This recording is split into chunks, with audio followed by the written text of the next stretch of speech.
before? Was it better or is it better now? Hey, God, people. Can y'all? It's kind of dark. Sometimes I get light and sometimes I don't. Let me get something over here a little brighter. Does that help or should I turn on the light? All right, let's get logistics. Light on or light off? And how's it? Sounds good. All right, I got sound is good. All right. Man, I got a lot of heat. Man, I tell you, I did a search on my comments for audio, and there was just, your audio sucks. You suck. Redo it. You can't do it, man. I can't fucking listen to this shit. You suck. And I was just like, oh my God. It was brutal. Okay, I got on. So that means light on, I guess. Light on. Okay, cool. Fuck Gene. Wow, man. Can't a guy sing about America without getting hate? You look better in the dark. Just fuck you, John. How about that shit? All right. So shit. This is man, I'm telling you, this has wore my ass. I've been sitting behind this damn. I was up here very little today. I almost saddled Buddy up. I had to take care of a few other things and decided to veg out a little bit. But man, I'm telling you, this thing, watching these videos there. And did anybody see if they came back on the last day? I mean, it was kind of like I lost them. I don't know how to get back to me just full screen. There I am. So I come back in the afternoon for the afternoon, and it never comes back. The last thing I saw, he checks his email about a juror, supposedly something, and he kind of puts his phone down a little pissed. And that was the last thing I saw. And then I had a lot of people commenting about, oh, it was about this and it was about that.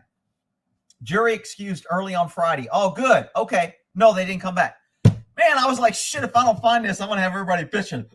What happened, Rick? Why didn't you do the last one? What? I was like, oh, shit, man. I couldn't find it. All right. Let me, last day was completely bullshit. Well, I've heard a lot about that they released his interview, and I have not seen the interview thing. So I don't know. And I ordered me a weasel, by the way, from Amazon. So now I'm going to have a little weasel to stick up here for what's his name. Thanks, bud. Appreciate it. Do you like the judge? Yeah, I think the judge, okay, but I don't know if the judge is a normal good guy or is he playing for the cameras? I mean, he seems like I've never seen a judge be that explanatory to the jury about the law. He would just make a ruling and said, that doesn't concern you. This is lawyer stuff. And they would move on. And he's kind of like giving a little bit of history and stuff. So the judge still has rule of mistrial. Look, he's not going to give a mistrial unless there's other shit. He won't give a mistrial on that shit. Look, every court appearance, I think maybe a few, every time the defense always asks for a mistrial. I mean, it just happens every stinking trial. So it's not like, oh my God, he asked for mistrial. Is he going to get it? I rarely see him given. Now, here is something that is really important that a lot of people may not know or you may know. And I think this judge is capable of doing it. I don't think they proved their case for shit. If they come back and convict Kyle of first degree or second degree murder, I think the judge, not only does he have the power and the right, I think he will overturn and throw out the verdict.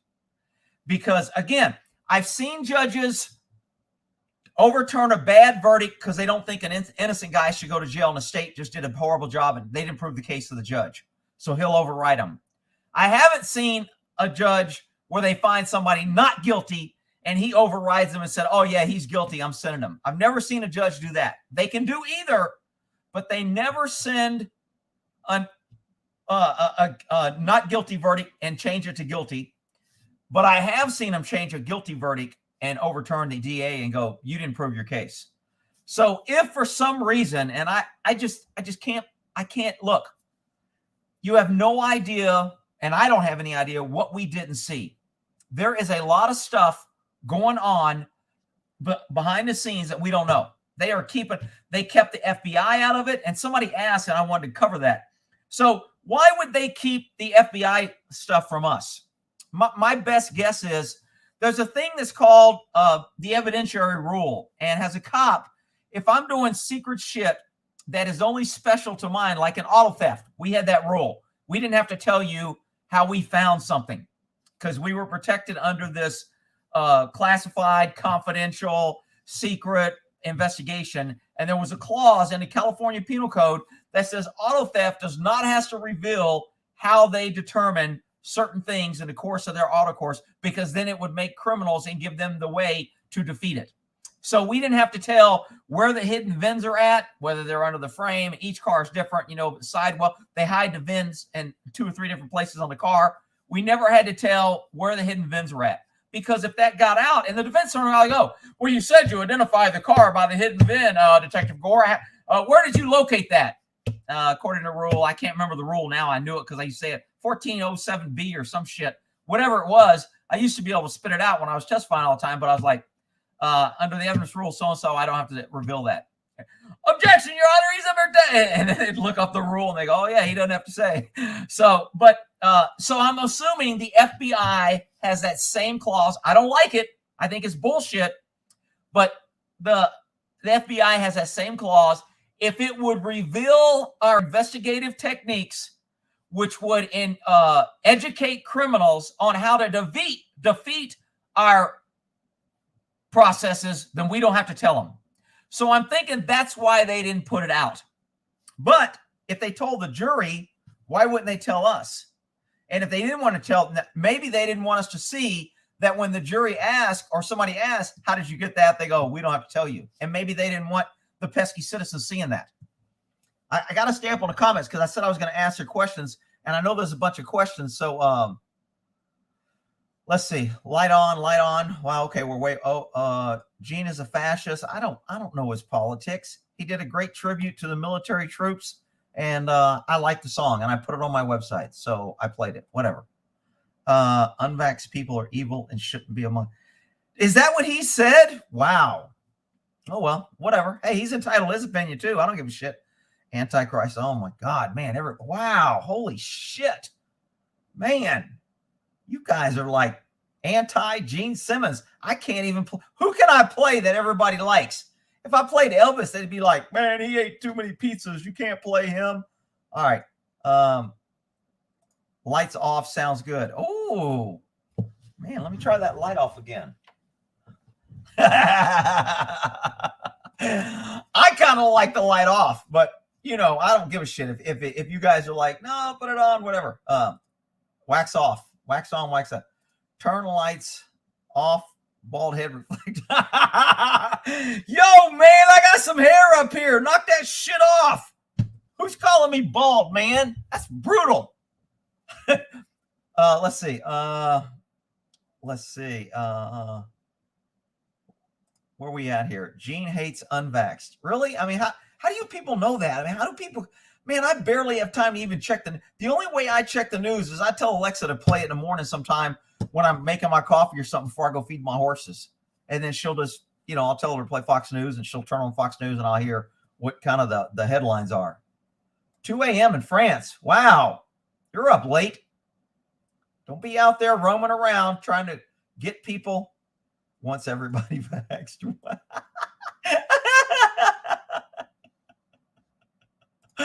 Holy shit. All right. Oh, good. I'm glad. I like this. Cancel Gene. Oh, my goodness. Come on, people. Free Kyle.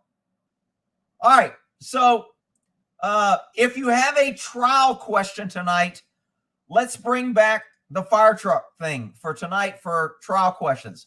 So just go ahead and put 3 fire trucks for your question. That way I know that you're it's a question, and hopefully I'll read it before it shoots by me. Don't abuse it. Don't start messing it up because I'm trying to answer questions that people have. So don't be a dick and freaking just put it on there to make some dumbass comment. All right.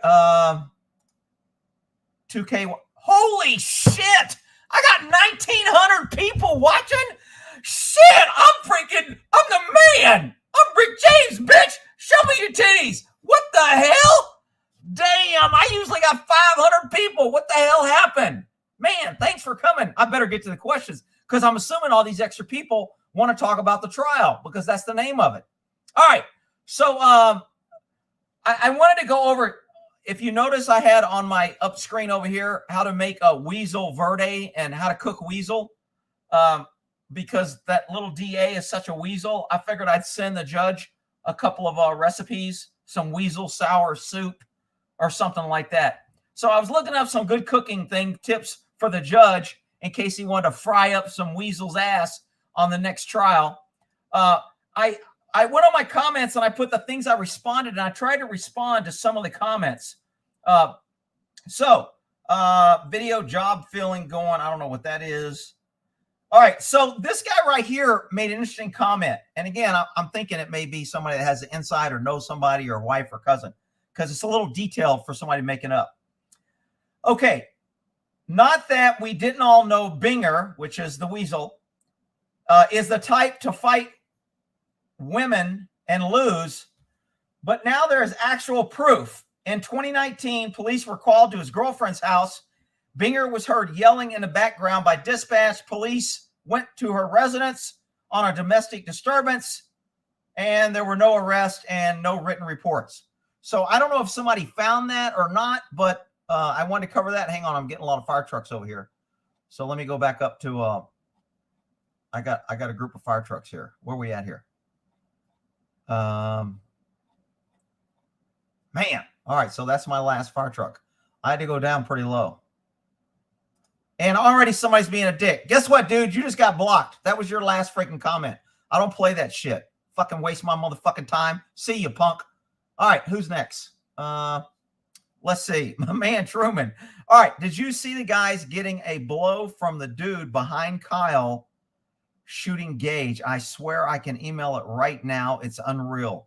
No shit? Come on. Really?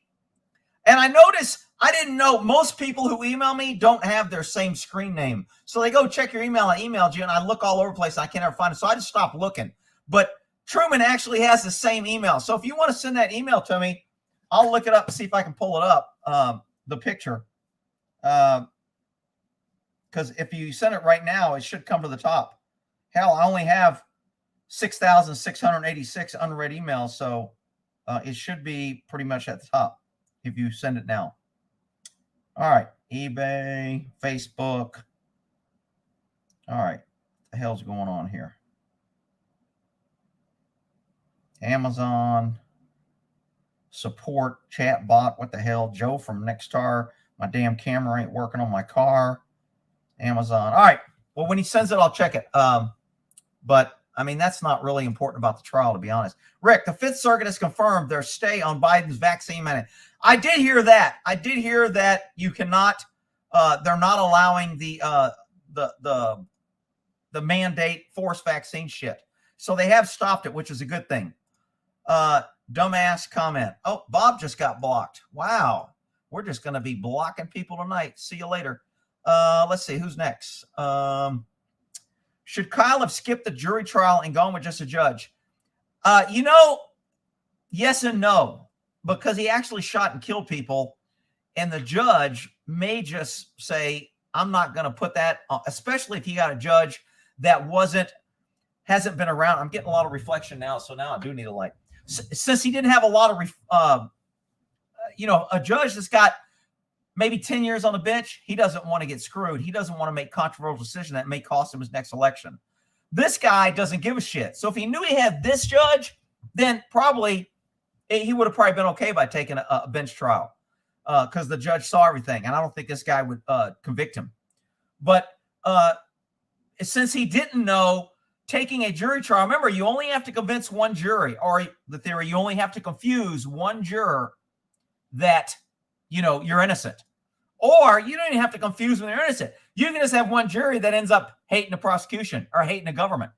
So there's a lot of ways when you have a jury, you get a 1 in 12 shot of just getting one person to agree with you, and you get a hung jury. And the prosecution has to convince all 12, which is a pretty tough burden. And, but when you're lying and everything, shit. Will the jury convict? Look, I think the jury will probably convict on something just because they're like, he killed 2 people. We can't just let him go for nothing. So I think there's a little bit of a drive in jurors to want to convict somebody of something if they killed 2 people and shot another one, and they brought a gun, and the fact that he was underage and he shouldn't have it. And I mean, those are all issues that kind of like puts him on a slippery slope a little bit. I think it's 100%. He got self-defense 100%. But that, when they added, and then a lot of people were asking about what about the extra charges? Some people were saying, if it was me, I would not do the extra charges. Here's the benefit to doing the extra charge. So if I go into a bank with a gun and I rob them, and I go in and I go, give me your money, and they give me the money, I'll leave. If they charge me with just bank robbery, and let's say I'm a dumbass liberal, and when I stole the money, I gave it to Black Lives Matter, so nobody wants to convict me because I'm a good guy. And so they go, well, we don't want to convict him of bank robbery. He gave the money to Black Lives Matter. He must be a good guy, right?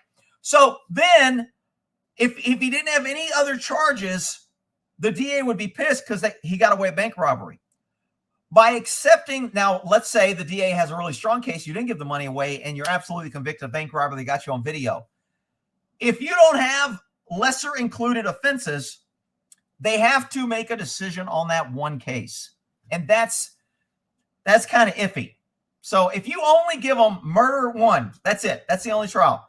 And you don't give them carrying a gun, unlawful gun, shooting someone in the back, chasing, stalking, burglary because he entered a dwelling with a gun, assault with a deadly weapon because he pointed at somebody, reckless endangerment because he fired in the ceiling and a bullet could hit some. I mean, if you don't add all those other charges, then they only have that one. So if it's a close call on the first one, you probably want some lesser included so they can go there. But if they have no other choice, sometimes it puts pressure like, we can't let this guy walk. I mean, think about it. If you got a guy that went in a school shooting and the DA did a shitty case and you couldn't convict him, and that's the only charge they gave you, it'd be like, he killed a bunch of kids in school. Even though the DA sucked. We saw the video. He killed a bunch of people. Even though the DA didn't prove his case, he killed a bunch of people. Screw it. Let's just vote guilty. Whereas if you gave him some lesser included charges, lower offenses, then they would go, oh, man, they didn't prove that case. But I think they did prove this one, and I think they did prove that one. So at least I can feel like he's going to get some time for killing those kids. And that's kind of a weird thing, but it makes it kind of easy. All right, so let's go back here to my questions because they're shooting past me. What's next? Did I already do that one? Fifth Circuit. Yeah, I already did that one. Let's see. Sir, you ain't got to call me sir. I ain't nobody. Rewatch the Richie McGinnis testimony. Really? Why do I have to go back and watch that? Oh, wow, shit. Thank you. Love Elvis the pelvis. All right, riots start yet. Okay, so a lot of people were asking about that too. So let me kind of talk about that. Where the guy videotaped the juror and had them talking and they deleted it and canceled it. No big deal. Was that jury intimidation? If I videotape you, that's not jury intimidation. If I videotape you while yelling, I'm going to release your faces, and if you don't vote guilty, I'm going to tell everybody who you are. That's jury intimidation, okay? If I'm like Rob Gorman, who was sleeping with one of the jurors in the middle of a trial, he met some girl, took her on a date, and started sleeping with her while she was on his jury, and he was the DA. That's jury tampering. That's not necessarily jury intimidation, but it's tampering. So jury intimidation there has to be some fear that the jury is forced to do something out of fear of something happening. So just videotape them is not jury tampering. All right, let's see what we got next here. How did we ever get to this point? I know. See, that's the problem. And that's another thing. We have people out there who are kind of like, well, you know what? At least he's kind of getting a fair trial. And at least the judge is looking out for him. And at least he did pretty good on a stand. They've got us lowering our standard to where the standard should be our freaking tax dollars and investigative costs for the last year of over millions of dollars. Remember, if an investigation cost over $1 million, the county don't pay for it. They get money from the feds, that federal money. that federal control. We control you with money and we take it away if you don't do our bidding. So anytime you have any investigation that comes close to $1 million, you want to work it, overtime it, shove as many people, drag it out, get experts, get shit that you don't need done. And you know what? If it hits $1 million, now you don't cost you anything. So who wouldn't? If you're gonna have to charge $9,000 to your $900,000 to your county, and all you got to do is spend another $100,000, the feds will pick up the whole tab. Wouldn't you? Isn't there incentive to get that up out? It's bullshit, but I'm just telling you how it works. So we should be at the point that our DA should never charge something to where it's clear cut. It doesn't have jury appeal. But see, this does have jury appeal. The people with a brain that's reasonable see that this is like a no-brainer. The kid was being a chase. He was attacked. He was hit in the head with a skateboard. I mean, what did you want him to do? Give him the gun? Oh, you hit me in the head. Here's my gun. I'm sorry. I mean, what option did he have? He tried to run. He tried to flee. He tried to get away. I mean, it's so clear cut. But this is a great test case because if they can get a conviction on this, then nobody will be able to defend himself. And I said this before. I know people in Australia and the UK, they are not allowed. And somebody said from Mexico, same way. Guy lives in Mexico. If somebody breaks into your house, you cannot try and stop them or you will get charged. And if the guy gets hurt while he's robbing you or burglarizing your house, he can sue you. And I mean, that's what communists want. Why does government want that? Because you have to depend on us. We tell you need more taxes so we get more police. If you want to feel protected, we need more police. If you want more police, we need to give you more taxes. We need more money. We need more programs. We need more of this. If you want to feel safe, well, you got to give us everything so we can tell you you're safe. Even though every time there's a freaking riot, government does what? They pull out and they let the city burn. First, they tell us we don't need guns. Police have guns. They'll protect you. You don't have to do anything. And every riot from my entire life, the police do the same thing. Government, it's too dangerous. We're pulling out.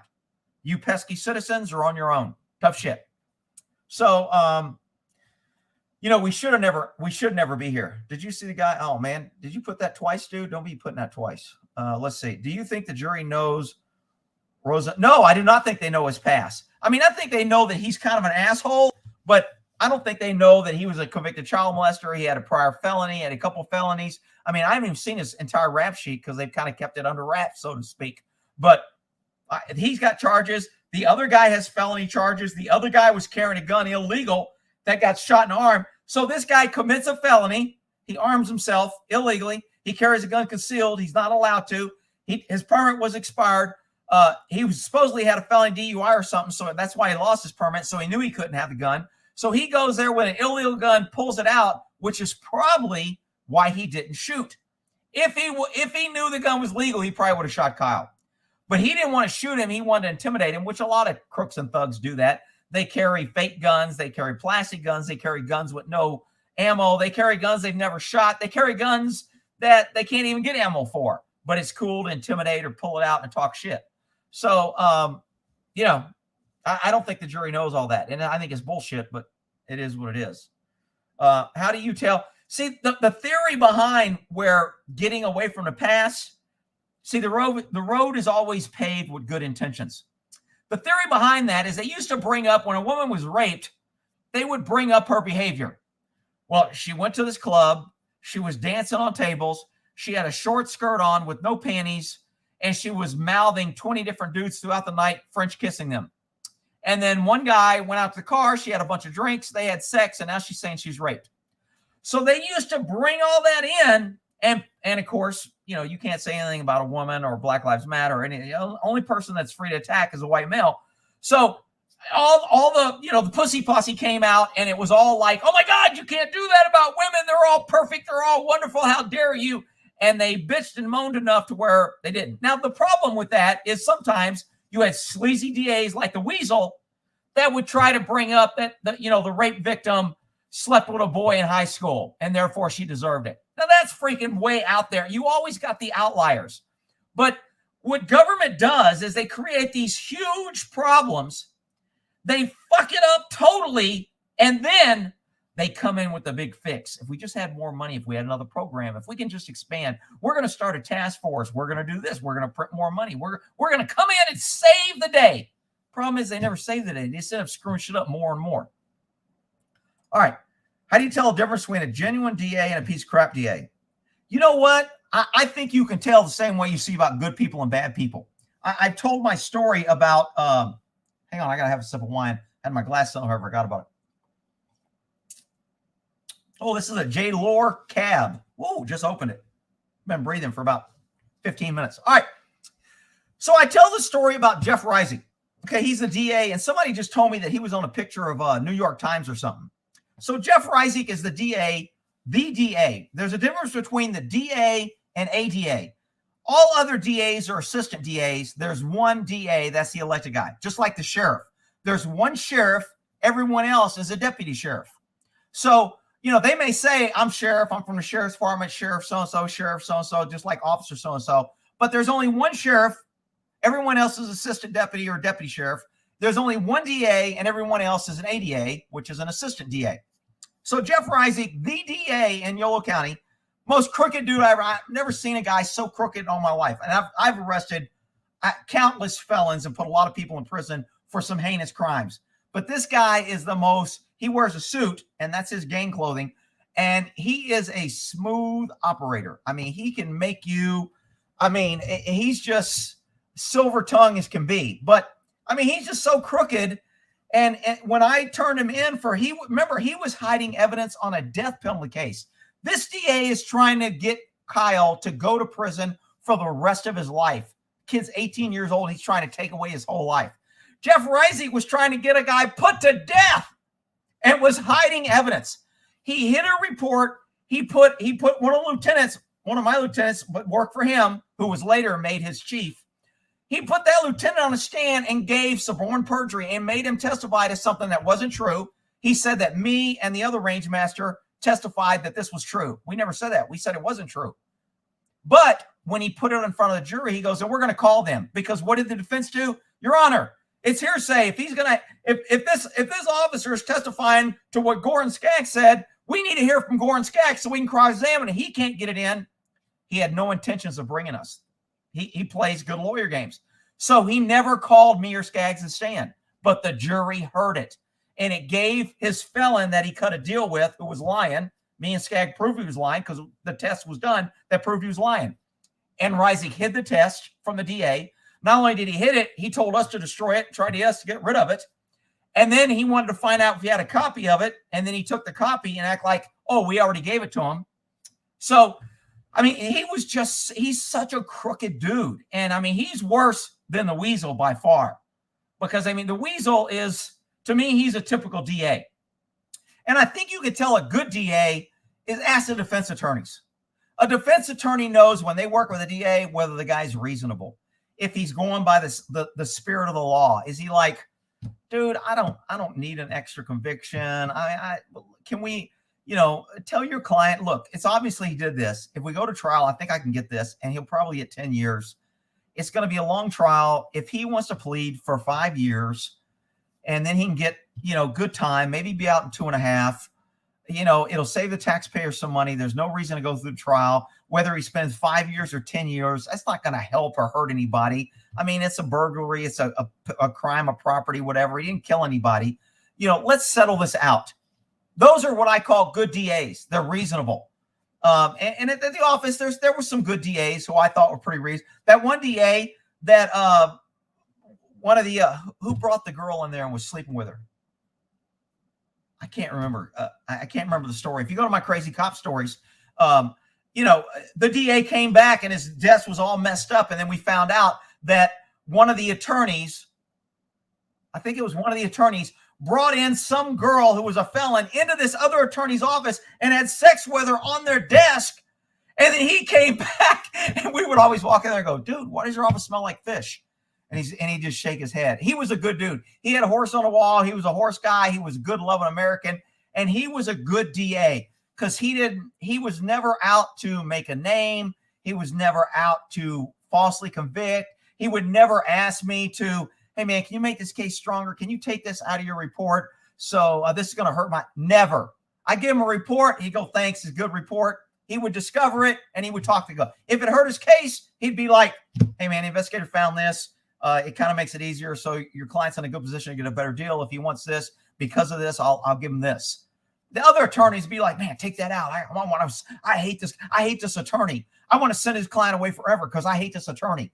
So, I mean, when you work with attorneys and DAs and you see how crooked and just sleazy they are, to me, this weasel is a typical DA. Most people who are first time seeing this is probably like, holy shit, this is crazy. This guy must be the only bad DA in the world. Oh, my God, please.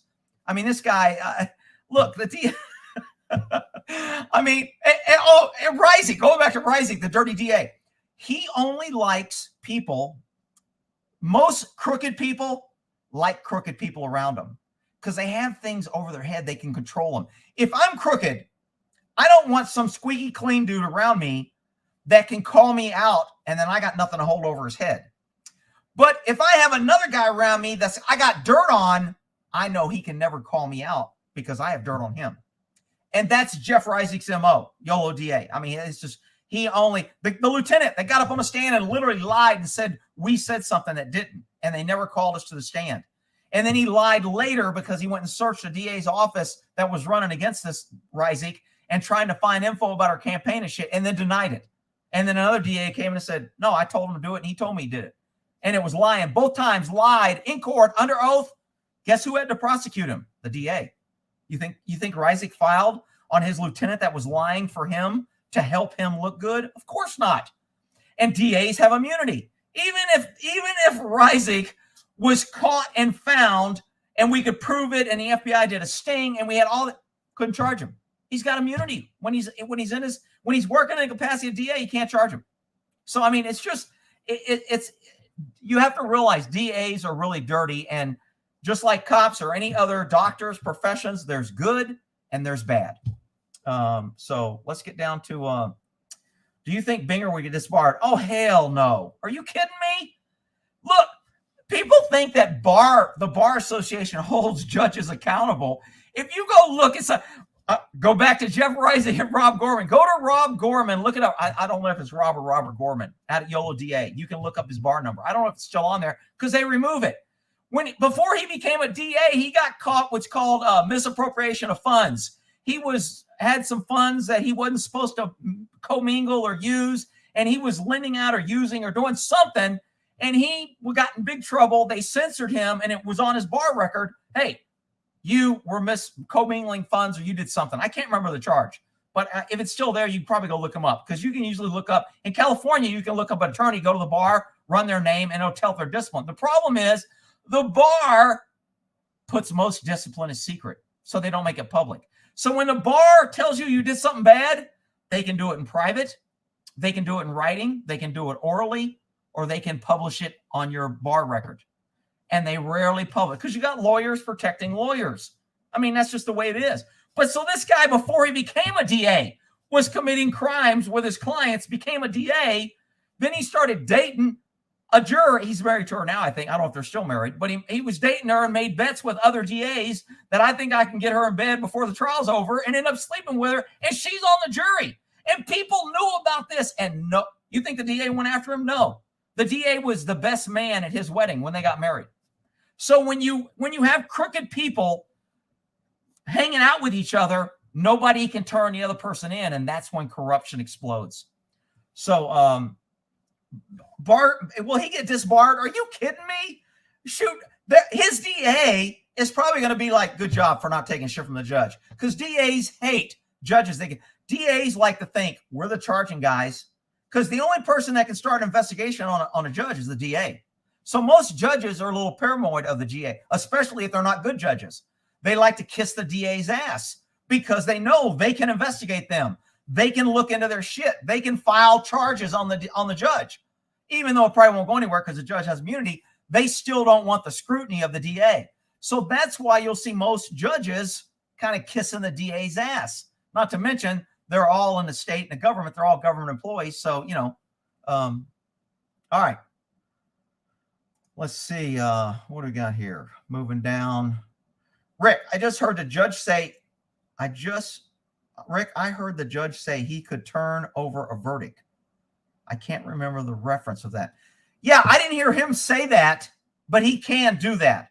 I don't know why he would say that, but I mean, I can see him saying that if he's pissed off at the DA and he goes, you know what? If you don't get a mistrial and you get a conviction, don't forget, I can overturn that shit. But that would be more of a threat. And then if he overturned it, the DA could maybe file with an appeal to recharge because the judge was showing prejudice. I just can't see a judge saying that. But he absolutely can overturn a verdict. Let's see. Moving down. Civil unrest will follow before it comes back. You know what? People are saying that, and I'm not from Wisconsin. Oh, here's another great thing that nobody brought up, none of the attorneys, which kind of is bad. How many of y'all know that Kyle lived in another state? He drove across state lines and had to drive all the way to Kenosha for these riots. Remember hearing that during the trial? My buddy looked up how far Kenosha, where he lives, and where he lived, and it's like a 15 or 20-minute drive. He goes, it's like you going to the store. I mean, I got to go 15, 20 minutes to get to a Walmart. That's how far Kyle drove. The defense never brought that up. Every time they mentioned that, they should have went, you know, I keep hearing a lot about this state line. He goes, how far is it exactly from your house to your dad's house? And if he'd have went, I don't know, 15, 20 miles, most people would have went, it's not like he went 200 miles and he came from another state looking for truck. He went for a 15 or 20-minute drive to his dad's house where he used to stay, and his friends and his sister who was dating his buddy that turned him in. That was never brought up. So the civil unrest, look, who cares? I mean, you may care if you live in Kenosha, but as a cop, who cares? That's overtime. As a judge, who cares? I don't care. You think I care if the city burns? They're not going to come by my house. I'll have cops outside. I live in a nice neighborhood. Who cares if there's civil unrest? I mean, a lot of people think, oh, man, the jury will be afraid. Now, maybe the jury, I mean, I don't know if they put meat eaters on the jury or not. If I'm on the jury, I don't give a shit. Burn a whole freaking city. I'm doing what I'm going to do because it's the right thing. And, you know, if you want to get pissed off at me, then knock yourself out. But I'm going to do the right thing. So hopefully there's some jurors on there that will do that and won't give a shit about civil unrest, because you really shouldn't. Let's see. The reason is a love out of me. Have you ran in any days that aren't slimy weasel suit? Yeah, I have. There was some good DAs, but there's still even good cops. They get caught up, and I kind of said we because even I sometimes would kind of look the other way or something just because I didn't want to deal with the fallout. Everybody knows that if you go to work and you're Mr. Policy and you run around and turn in all your coworkers and all the supervisors and you're just a pain in your ass to your boss, you're not going to be liked. You're going to be the first one to be fired. They're going to ignore you, and they're going to think you're a troublemaker, even if everything you said was 100% right. Well, in government, it's like magnified tenfold. I mean, I used to hate going in the office in the morning because everybody has to stop and say, oh, hi, Rick, how are you? How was your weekend? And what did you do last night? And did you watch this? And I'm like, man, I got fucking cases. I don't have time to be standing around bullshitting.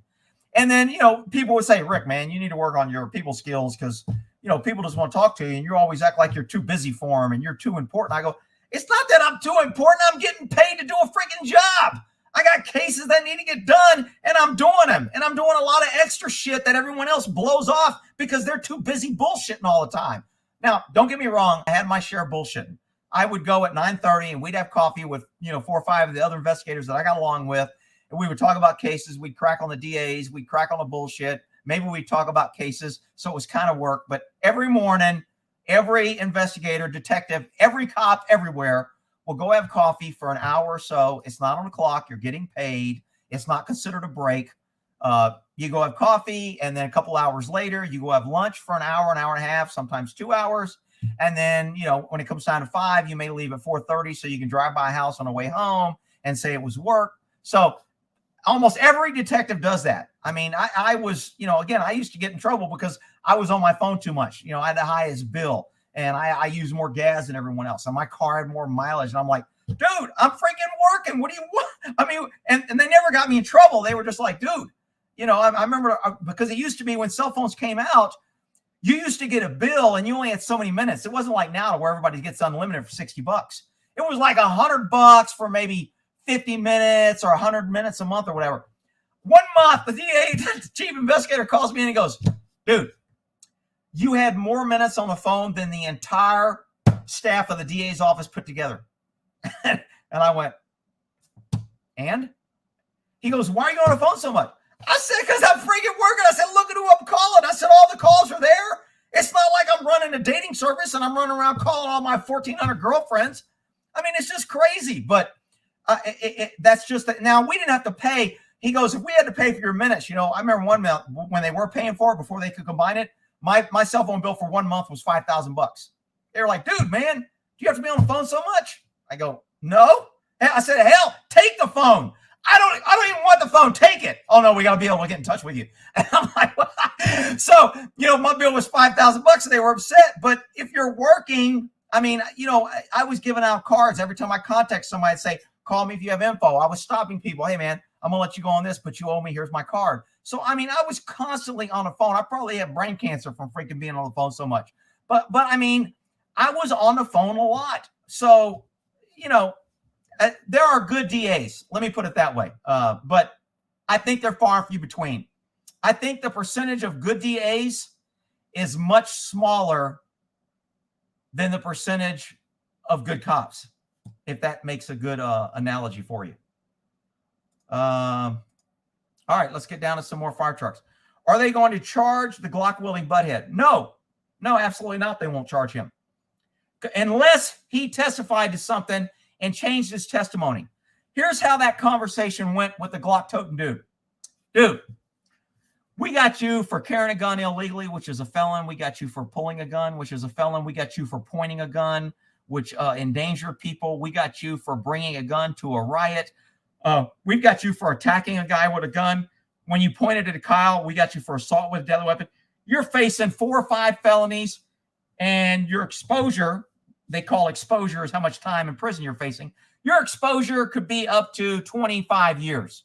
And so this dude's like, holy shit, what do I need to do to get out of it? All right.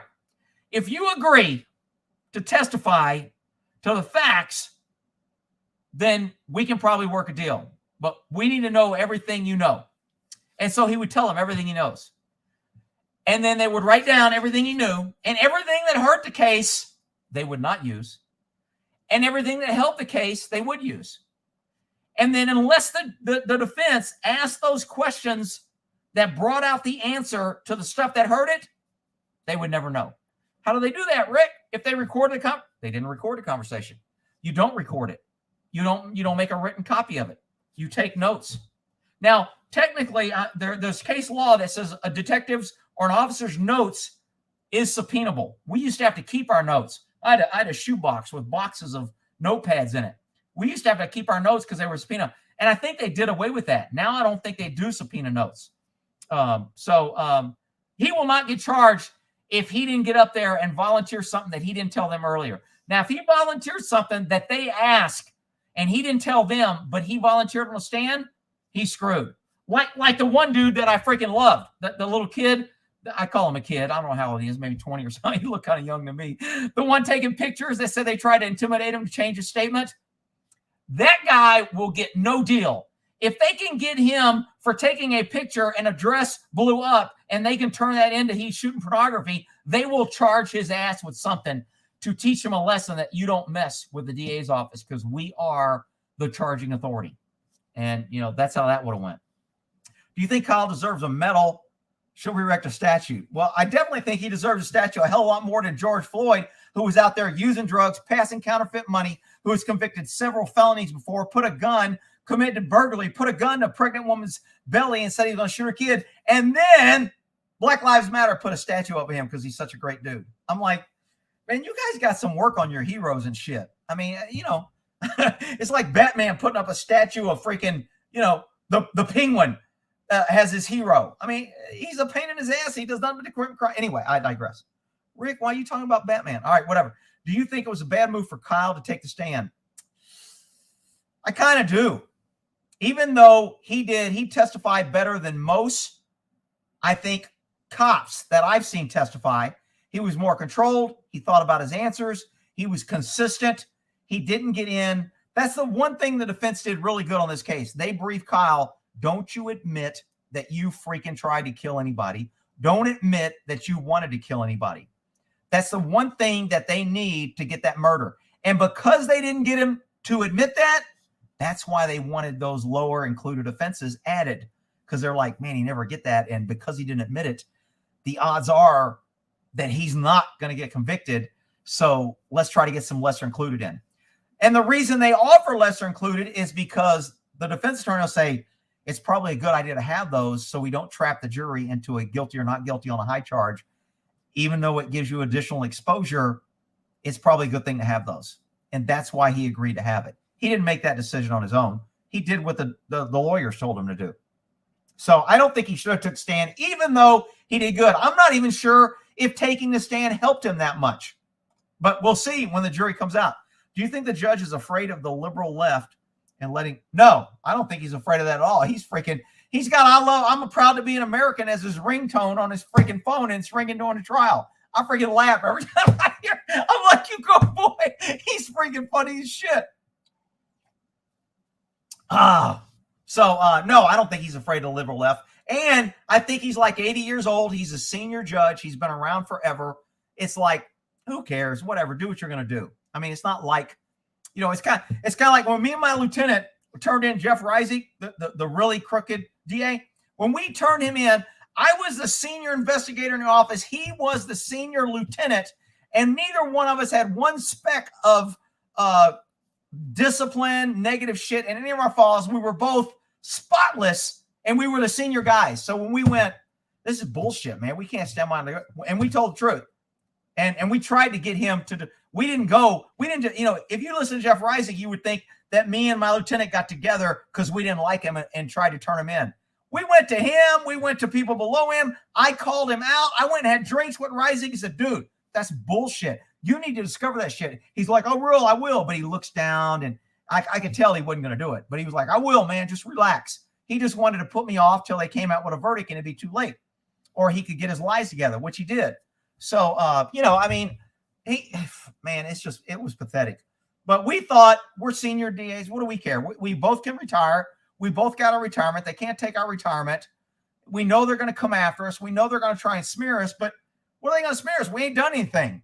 I mean, they still kind of tried, and they really smeared him worse than me. They got him fired. They went to the search warrant at the college where he worked because they thought he was working out there at the same time he's working here suddenly. I mean, he'd been teaching out the college for 5 years. They would call him in for overtime, and they'd say, hey, man, we don't want to pay you, so just put those 8 hours in the black book, and then when you're teaching the college, use those hours as pay time. Then when he did it, as soon as he turned against them, he's been doing that for like 5 years. And then once he backed me up, because he's the one that brought it to me, I wasn't even involved in this. He came to me and goes, dude, your boy Jeff Reisig is freaking fucking up. And I go, what do you mean? He's hiding this report. I go, no, he ain't. He goes, yeah. He goes, and your boy Nelliboff is freaking testifying that we said so. I go, no way. So I called him out on it, and he got all nervous. And, oh, man, who's telling you this? And why is your lieutenant coming to you? Why isn't he coming to me? He got all pissed off lieutenant for telling me because he knew I wasn't going to stand for it. But whatever. Anyway, so I don't think he's afraid. When the judge is getting death threats, what typically happens? Is the judge getting death threats? I didn't know he was getting death threats. Judges protect judges, lawyers protect lawyers. You can probably give me a death threat and ain't nobody going to do much. But if you give a sitting judge a death threat, they're going to probably do something. They may get the feds involved. They may come in for intimidation. They may try to get some. They're going to take that serious because they don't want that to become routine. Kind of like Black Lives Matter burning down neighborhoods. It's kind of routine. Everybody knows cops don't care. They can come in, they can burn, they'll leave them alone and whatever. So, I mean, that's just, but they don't want a judge getting death threats to become normal. No, they're going to act on that. They don't want somebody like Kyle defending himself when he's getting attacked. No. We can't have that. But it's all right when, Black Lives Matter go in and burn down and loot and steal and tear up cars. That's okay. All right. And if he gets, the DA's office could provide him. At our office, we had a witness protection team, but we usually only provided protection for witnesses, and it came from a different fund. So anytime we were working on protecting witnesses and keeping them in hidden places and shit and taking care of them, we got different funding for that. There was a grant that we got paid out of, so it didn't come out of our budget. So, I guess technically if the DA wanted to say, hey, I need you guys to give the judge some protection for a week or so until his trial's over, whatever. They could do that. The judge could request the chief of police to say, hey, I'm in your city. This is the city. Can you have you guys come by my yard? And the police chief could go, man, I'll assign one unit to be in your 4-block area, and we'll always have one unit in a 4-block area. So if you call, but I mean, I think Reisig, the crooked DA, I think he had the DA's office pay for him to have a special alarm that he could press to notify the police because he's the DA, and he made the DA upgrade his security system and use taxpayer money at his house. I don't know if it's legal, but he wasn't trying to hide it, so I assume it was legal. I just thought everything he did was freaking crooked as shit. All right. What's the point of Kyle meeting 1v1 with the judge? Did they meet that way? Normally that doesn't happen. When he met with him and kind of said, we got to have a one-on-one, usually that's to explain, hey, I need you to make a decision on this. And you need, now maybe this judge wanted to meet with him to tell him about the trial or the sentence. I don't know. I don't think I've ever heard of a judge meeting with a defendant without counsel. It's just almost unheard of. I think it might be against the rules. Once somebody has counsel, I can't even go talk to them. I can't even go to their house because I'm part of the government. If I'm working, I can't do that. And the judge is part of government. And once he has counsel, the judge can't do that. I mean, that could be that could come, holy shit, I just saw something red pop up here. Tuscany, $50. This is for Buddy Ransom and Moki. Man, thanks, bud. Yeah, it looks like text. I can't post it up because it just popped at the top. Thanks a lot. Are you a lawyer? You said the judge can overturn and not a guilty verdict, but that isn't true. A judge cannot overturn a not guilty verdict. Just really? Do you have a site for that?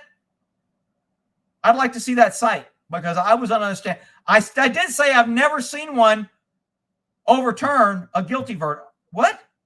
A judge cannot overturn a not guilty. Yeah, I've never seen a judge do that. Maybe that's why. I always was told and thought that they could. And with conversations with the DA's office, no, I'm not a lawyer for your first question. And I don't play one. I worked at the DA's office for 15 years, and I was a cop in law enforcement for 30 plus years. So that's my background. I testify a lot, work in courts, done court cases, and that's where I'm coming from. So I did not know, but I'd like to see the case law because I hate when internet lawyers come here and tell me something is true and they don't give me a cite.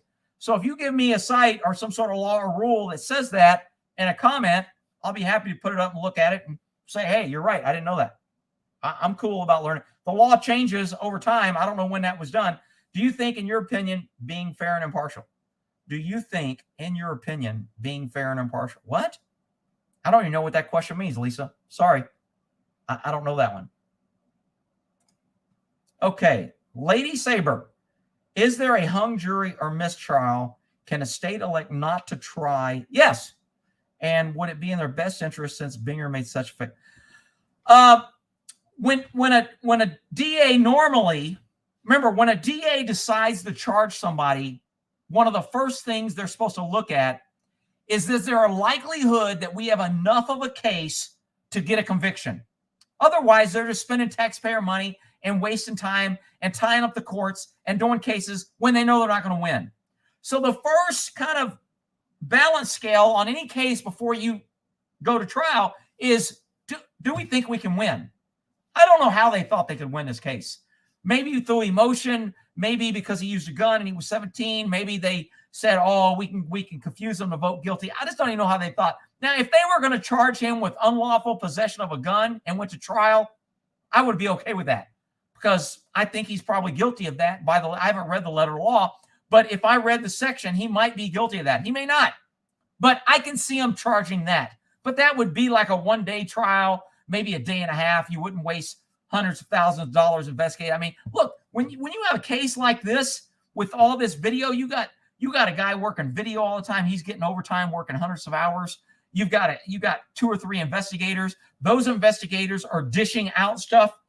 If I'm working a case, I'm not going to do all my investigation. If I have something I need done, I'll pawn it off to another. Hey, man, I got this case. I'm pretty busy. I need you to go do a follow-up on this. And they will go track down somebody, interview and get a statement, collect a video of a camera at this location or whatever. So it's just a huge amount of money. I mean, when there's a murder trial, it is, and that DA who's doing a murder trial usually does nothing else. It's not like, oh, I got to go to court misdemeanor for a DUI tomorrow, and next week I have a DV. No.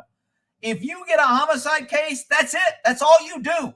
So you've got his salary, his benefits, and you've taken a person out of the jury just for that. And then on these big cases, they had 2 DAs. Not only did they have 2 DAs, they probably had interns. They had DA investigators. They had probably hired other people, experts, to give some opinions. The medical examiner. I mean, these cases are huge. So if you don't think you can get a guilty verdict, you shouldn't charge it. But people are saying this, the weasel, I call him, the DA that's prosecuting this, is a left wing and he hates guns. He still has a boss. His boss is the DA and he works for him. If the DA gets to decide, who prosecute, I can go out and shoot you in the head in broad daylight on the street and the DA can go, I ain't prosecuting. And there ain't nothing you can do about it. Done. Over. Total discretion. DAs are the most powerful people in elected positions to affect lives and to do dirty shit. They have supreme power. So think about it. I can shoot you in the head in broad daylight and the DA can say, I ain't charging it. Done. It's over. Now, the state attorney, someone else, but they rarely do that. So anyway, let's see. Let me get back to, is there a jury? If there is a hung jury or mistrial. So a mistrial and a hung jury is the same thing.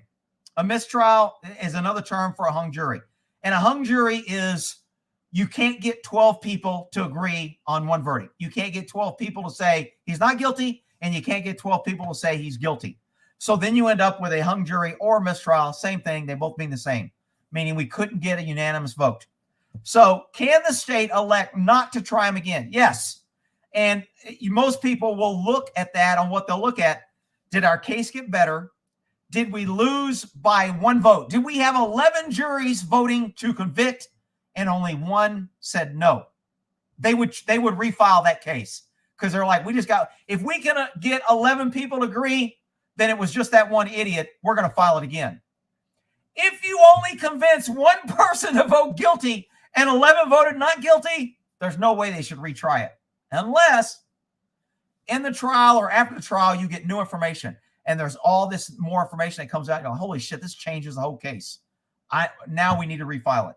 So that's what they should do. But if they're going to file a case like this, that they really have very slim chance of winning, what do they care if they file it again?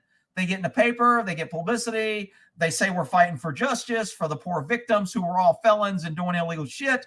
And they get Black Lives Matter points and whatever. So whatever.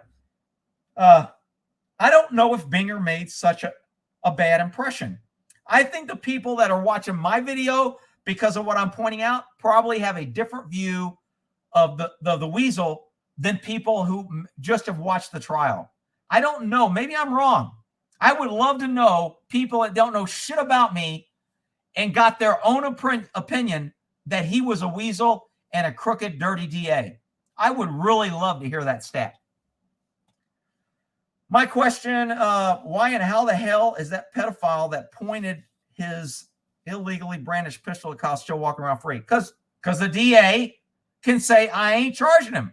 Just like I said, he can shoot somebody in the head. And the DA can say, I ain't charging him. That's why. What would the last-minute evidence submitted by the prosecution do if the juries believe that the pickle is what the prosecutors say? What? I think the judge called pickle when they were talking about pixel. And I mean, it was kind of funny. And I think Kyle laughed. And again, I'd be on Kyle's ass. I mean, I'm serious. I would make Kyle scared of me if I was his attorney. I mean, I would literally get him in a room and I go, look, dude, I ain't fucking playing around. I'm trying to get your ass to save your life. And you smile or laugh in that freaking trial, and I'm going to slap the shit out of you as soon as we get out of that freaking trial. And you ain't got no AR, and it's just me and you, so I don't want to hear no bullshit. You fucking smile at that trial again, and I'm going to have your fucking ass. So when you think you want to smile, you need to remember I'm coming for your ass. Are we clear? I would make him scared to death to smile because that shit can send his ass to prison, and it's important. It may be kind of no big deal to some people, but I'm telling you, it can sway one juror who's on the fence and they see him smile and they're like, oh, he thinks this is funny. I'm going to vote guilty. And then he's screwed because of one smile. I'm not saying the kid's a bad kid for doing it. I'm saying he needs somebody who understands the system to tie a knot in his ass and knock that off. The pickle thing, I mean, I don't know how that's going to work out, whether or not they care about that. Do you think the strategy was to let the DA hang him? You know, some people said that. They weren't objecting, and that's the big thing about lawyers, okay? Lawyers always have an excuse, even when they screw up. It's like they can't do wrong. You know, it's kind of like a doctor. The guy died. Well, it wasn't my fault. He had a gunshot wound. I was trying to save his life. Yeah, but you cut an artery when you did that, and he bled out, and you gave the wrong medicine. It doesn't matter. Wasn't my fault. And lawyers the same way. Guy's guilty. Wasn't my fault. He smiled during the trial. He didn't say what he said on the testimony. He brought a gun. It's his fault. I was just trying to work with what I got. You can't blame me. Lawyers never take responsibility, and they never have skin in the game. Guess who has skin in the game? The DA. They want their win ratio. They want to move on to politics. They want to get a promotion. They want to impress their boss. They want to get a supervisory position for more money.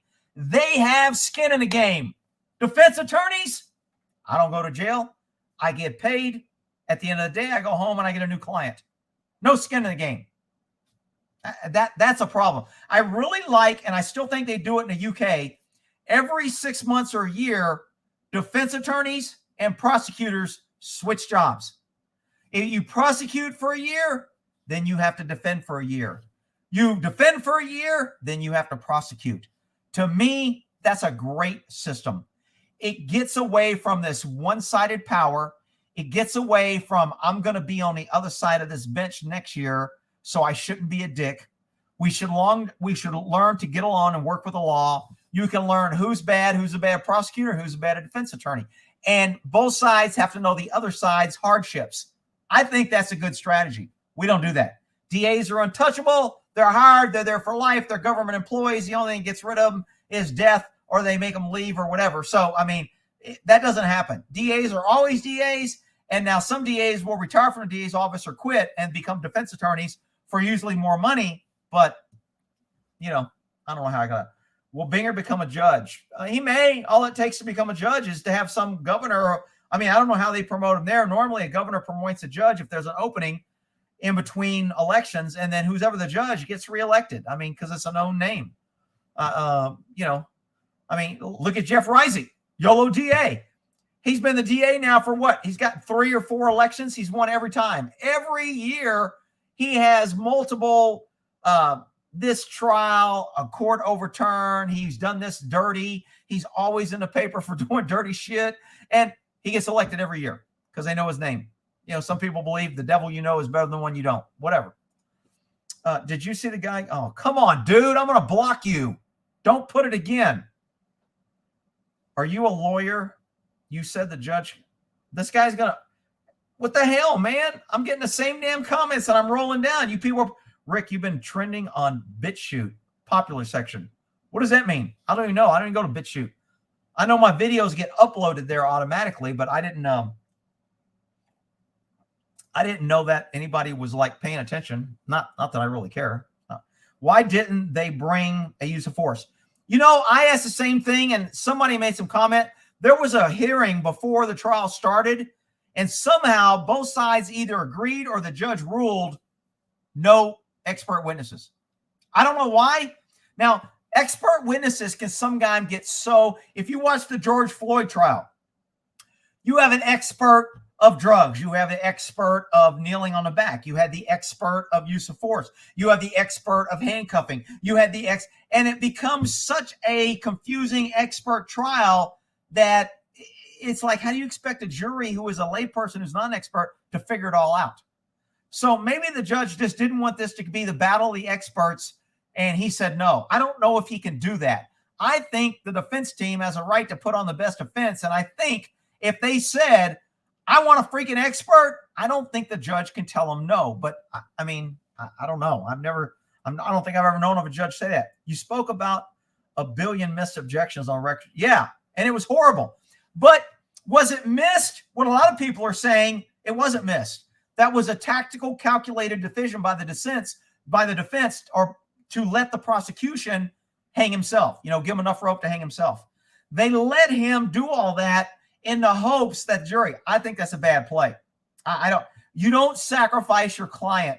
The most exposure and the worst time that your case can get blown up is when your client's on the stand.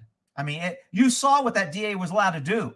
Manipulate, lie, repeat, misstate evidence, editorialize and questionings, make statements, and then throw a question at the end. Isn't that, I mean, it was just hard. And I think he's allowed to ask leading questions.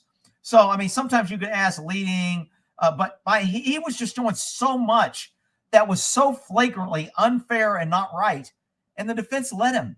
And I mean, I think the judge stepped in a couple times. So if that was a calculated decision by the defense, I think it was a dumbass move. But you know what? At the end of the trial, both sides will be saying, I did everything right. We can call the DA a dumbass and we can call the defense a dumbass. Whoever ends up winning at the end will be right, and then one that lost will be wrong. And that's how it goes. Even though they both could have been wrong as shit. But, all righty. Have you heard what happened to Kyle's previous attorney? I have not. And people keep bringing it up. I heard that he had a different top-notch team. And before the trial, the mom fired him, or he got rid of him on advice of the mom or something.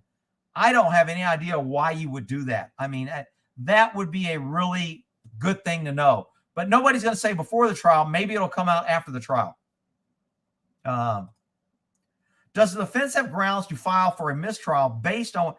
The defense can file for a mistrial on anything. I mean, they could file for a mistrial because the other attorney was smirking. Remember when the judge had to correct the DA because he was like, really? Like, you're accusing me? And he had that look like, who, me? The weasel?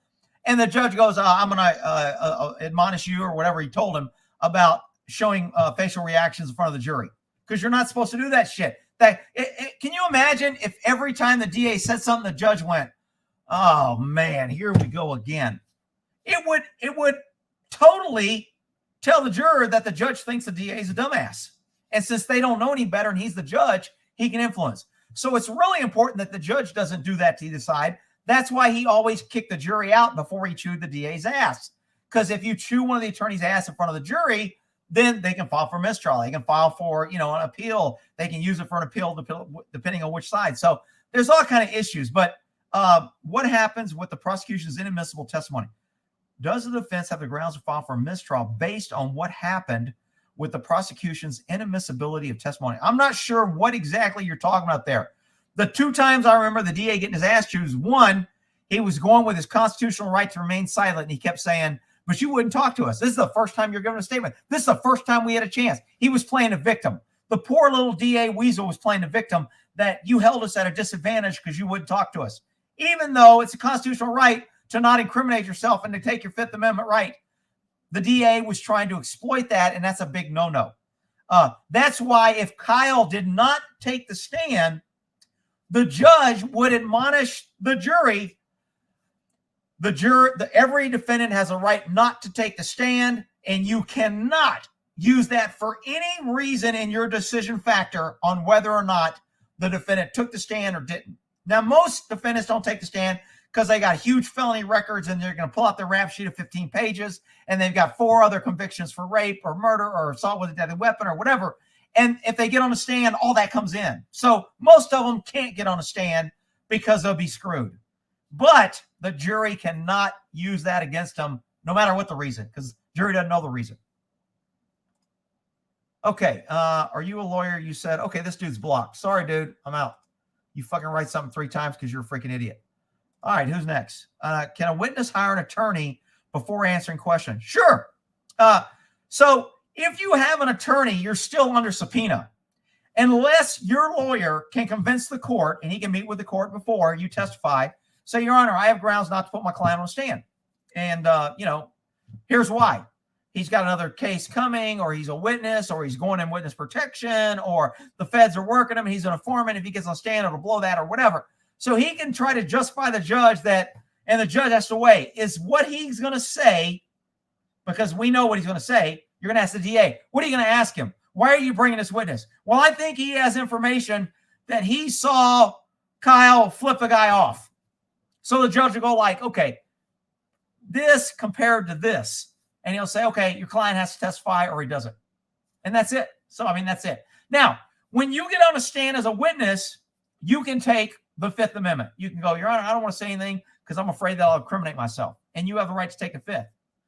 The problem is they can give you testimonial immunity, limited immunity, I don't know what they're calling now, whatever it is, to where you have immunity for what you stay on a stand.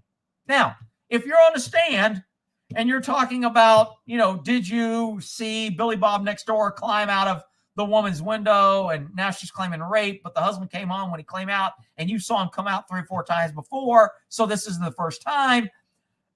Now, if you, in the middle of that testimony, that's all you're supposed to say, you go, and I killed my wife, my last wife, and I buried her here. You don't get immunity for that, okay? Because that's not within the scope of what immunity was given to you on this trial. Now, if the DA says, while you're up here, did you kill your wife? And you answer, now you have immunity. But they would never do that because, I mean, they just wouldn't do that. So when you get, sometimes it's referred to as testimonial immunity or limited immunity or partial immunity, whatever. I mean, I'm sure there's some Latin term that we could use. But you can, if the judge orders, if the DA says we ain't charging him, we're giving him immunity, the judge can order you to talk, and if you don't talk, you go to jail for contempt. And the judge will say, you can go sit in jail. We'll bring you back tomorrow. See if you want to talk. Spend the night in jail. They'll bring you back on the stand tomorrow. Have you changed your mind? No, I ain't talking. Back to jail you go. And then, I've seen a judge maybe do that 2 or 3 times. Then he lets the guy go and go, look, the trial's almost over. There's no sense in keeping him in there. You lost the testimony. We tried. He's out. And that's probably what you'll get. Let's see. From what I read, he had his gun legally. Is that true? Well, yes and no. Again, the law is always as clear as mud.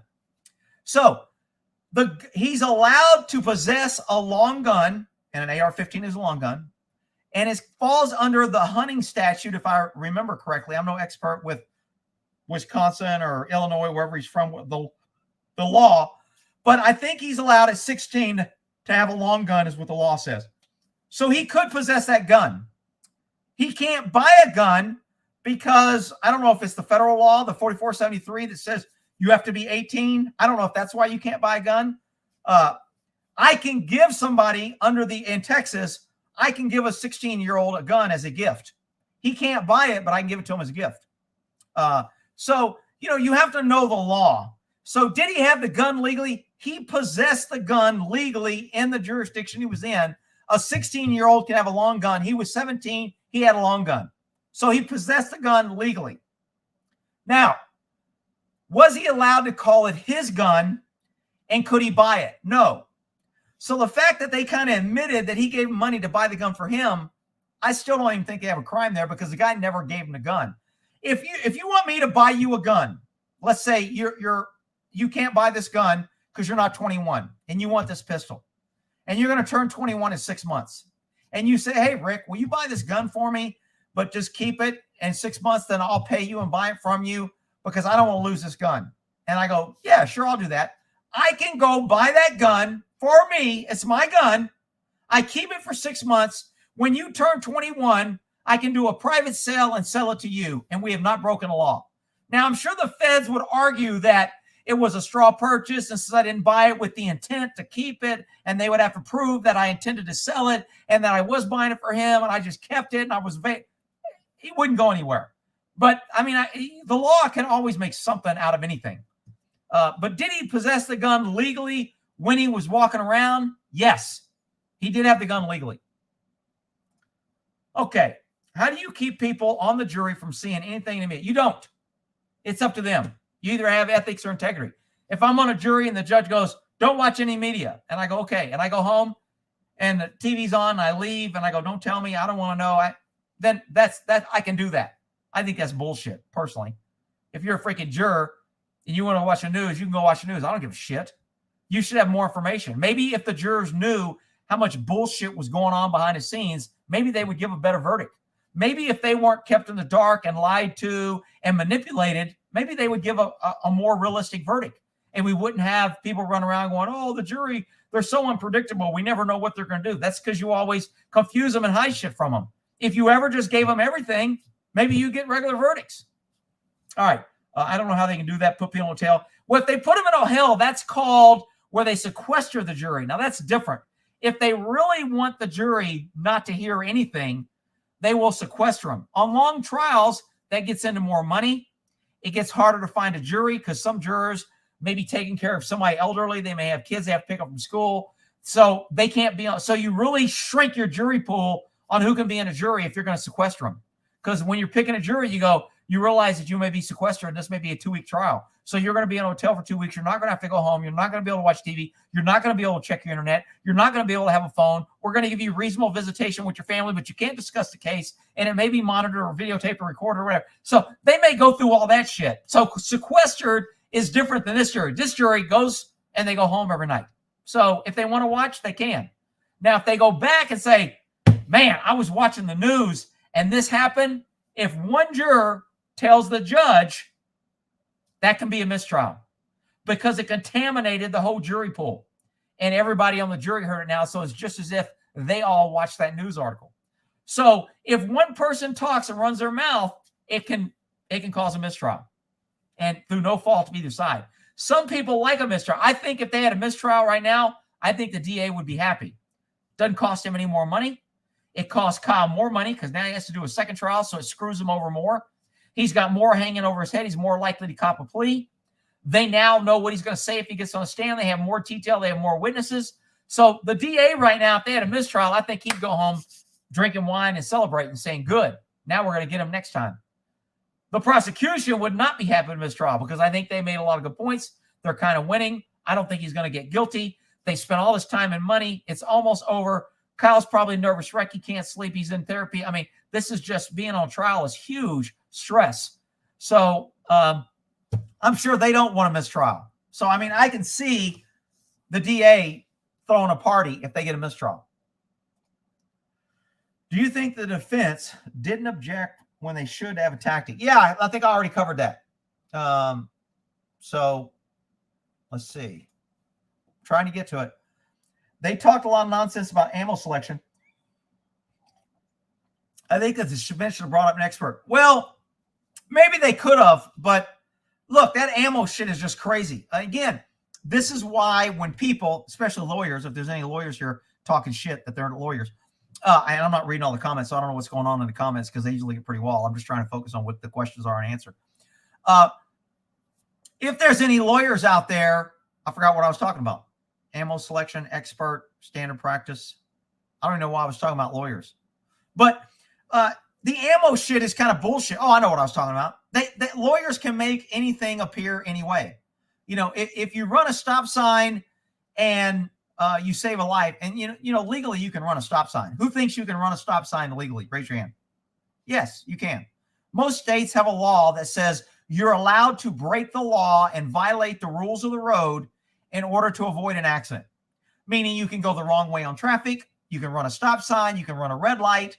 You could drive on a sidewalk. All those things are against the law normally. But if you do that to avoid an accident, you're good.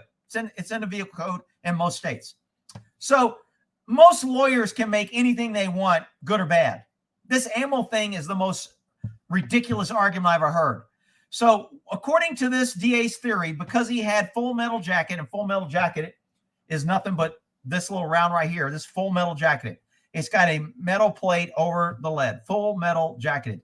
The bullet itself underneath the lead is jacketed. This is full metal jacket, okay? It's got a metal over the lead, full metal jacket racket. Most rounds are full metal jacket. If you don't have metal jacket, you got straight lead rounds. Lead gets in a barrel. It clogs up. It causes fouling. There's all kind of issues for my gun people that know about shooting lead bullets. So the thing that the DA was trying to confuse the jury is that he's using full metal jacket bullets, which are known to go through people instead of stop inside them, which is total bullshit. Any bullet at any time, whether a hollow point or full metal jacket, can go through somebody or can stop. There's a multitude of factors: speed, distance, size of round, clothing, armor. I mean, there's just all kind of factors on whether that's true. But the DA made it look like, and that's why it's unethical and it's sleazy and it just confuses the juror. I think they ought to have a jury instruction, or lawyers ought to be held. You notice that neither of the attorneys had to stand up and take an oath? That always bugged me. I used to tell the DAs that shit all the time because they give me shit sometime on a stand. They're like, dude, you were kind of wishy-washy on that. You wouldn't give me a straight answer. I go, dude, I'm not real sure. I was saying as best I could, trying to be truthful. I said, I don't want to lie. Oh, Jimmy, you know what I wanted. You could have just said, ain't nobody going to charge you with perjury. I go, I don't care if I'm charged or not. I don't want to fucking lie on a stand. So, and I used to always tell the DAs that it's bullshit. You guys never get on a hot seat. Let me go back to Jeff Reisig, the crooked DA in Yolo County. When he had to testify the first time he ever took an oath in my trial where he fired me and I ended up getting my job back and winning, when he had to testify, he said, I don't know, I don't recall, like over 35 or 60 times. It was crazy.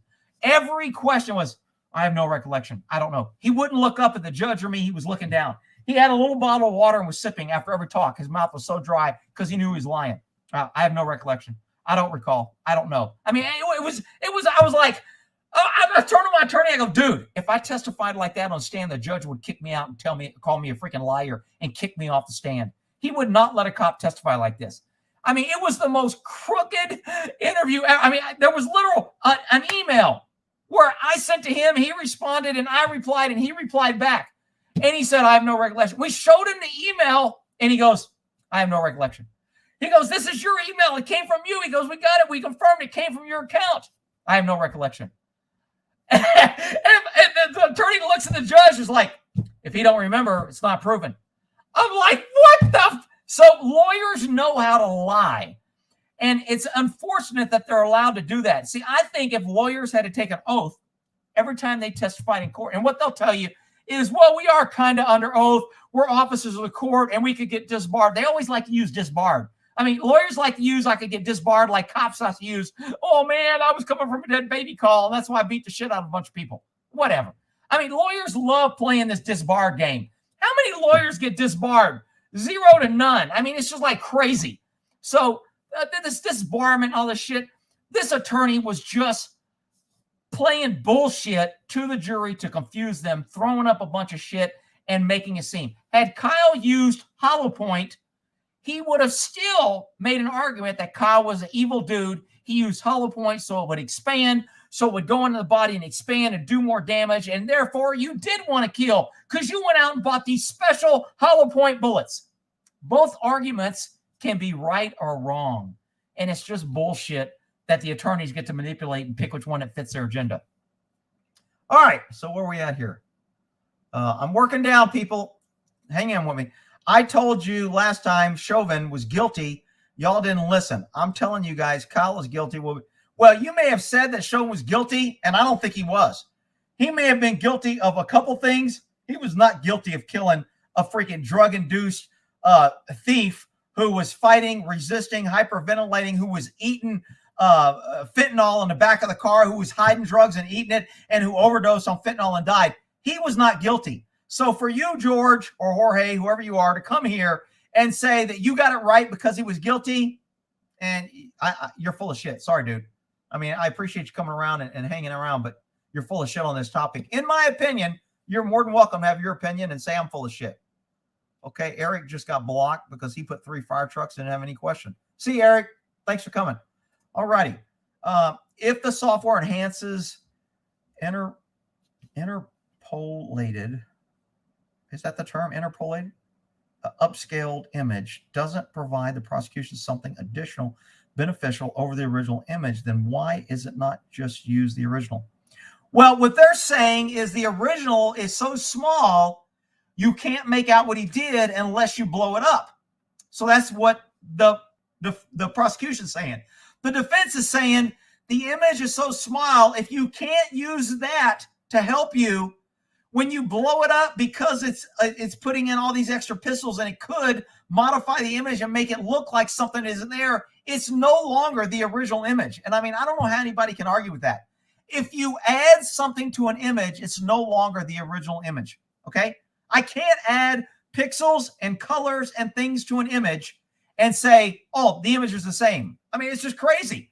I mean, I could demonstrate that all day in court. I could get one picture and put blue paint all over it and go, this is the same picture. No, it's not. It's got blue shit all over it. Well, that's what this program is doing. It's doing it in the background, and it's fading in things to make things look what the IA is telling it looks like. So, what I wanted to know is when I was working computer crimes, each image had a name, and I can't remember it now. And it was a long digital code. And I want to say it's like an ESBN or something, some number that every image has. And it's got like a check digit in it. And that code is exactly for that image. And if you change something in that image, the code changes. It's no longer the same code. I was wondering when they're expanding these things, if they save the expansion, it would be easy to prove that that check digit and code of that identifying number of that picture changed. Therefore, we know it is not the same image. Because when I was working computer crimes, if I had to mirror an image, if I got a hard drive that I want to do it, I would have to mirror that on another hard drive, and then I would never touch the original. It always stayed the same. And I would only examine the copy. So I would not change any dates, times, or anything on the original. And also, sometimes when you open it, I mean, we used to tell people, look, man, if you get the case and there's child porn on the computer when you get there, a lot of people will tell you, shut it down or turn the computer off. We used to tell them, don't touch anything. Because as soon as you touch something, you're changing something in time. The best thing to do is unplug it. You kill the power, and then we get a power surge, and we know you didn't do anything. But, some people would say, I'll shut it down, or I'll save it, or, we'd always tell them, look, take a picture of what you see as it is. That becomes best evidence.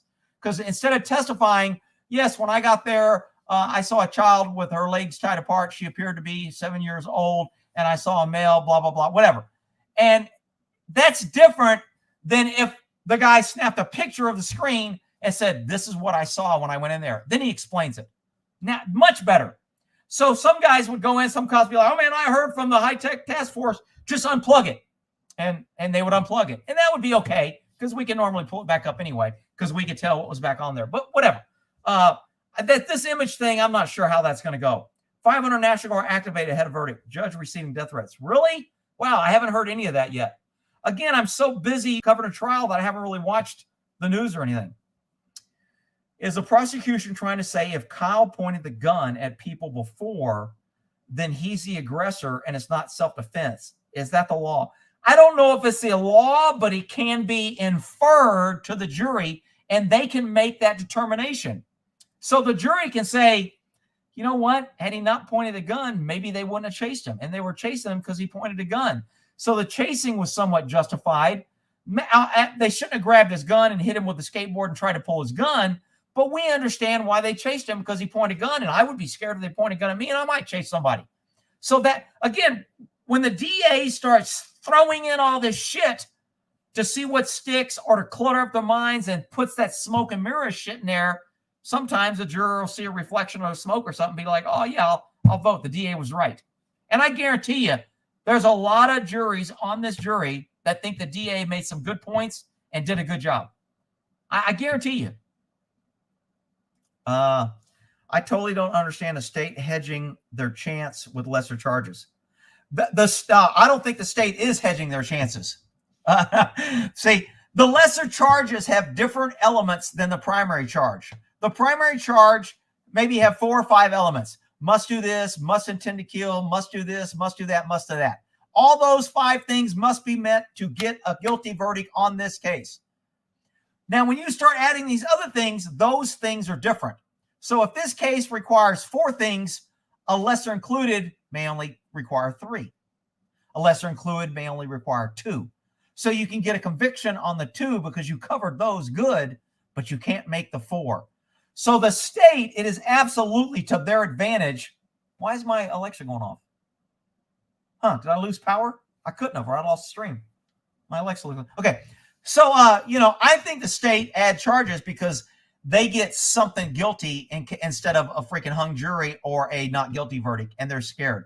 Because if you think about it, if you're an attorney and your whole job is to decide on whether to prosecute a case, and in your ultimate wisdom of your attorney mind say, I think I can get a conviction, That means you think you can convince 12 people to vote guilty.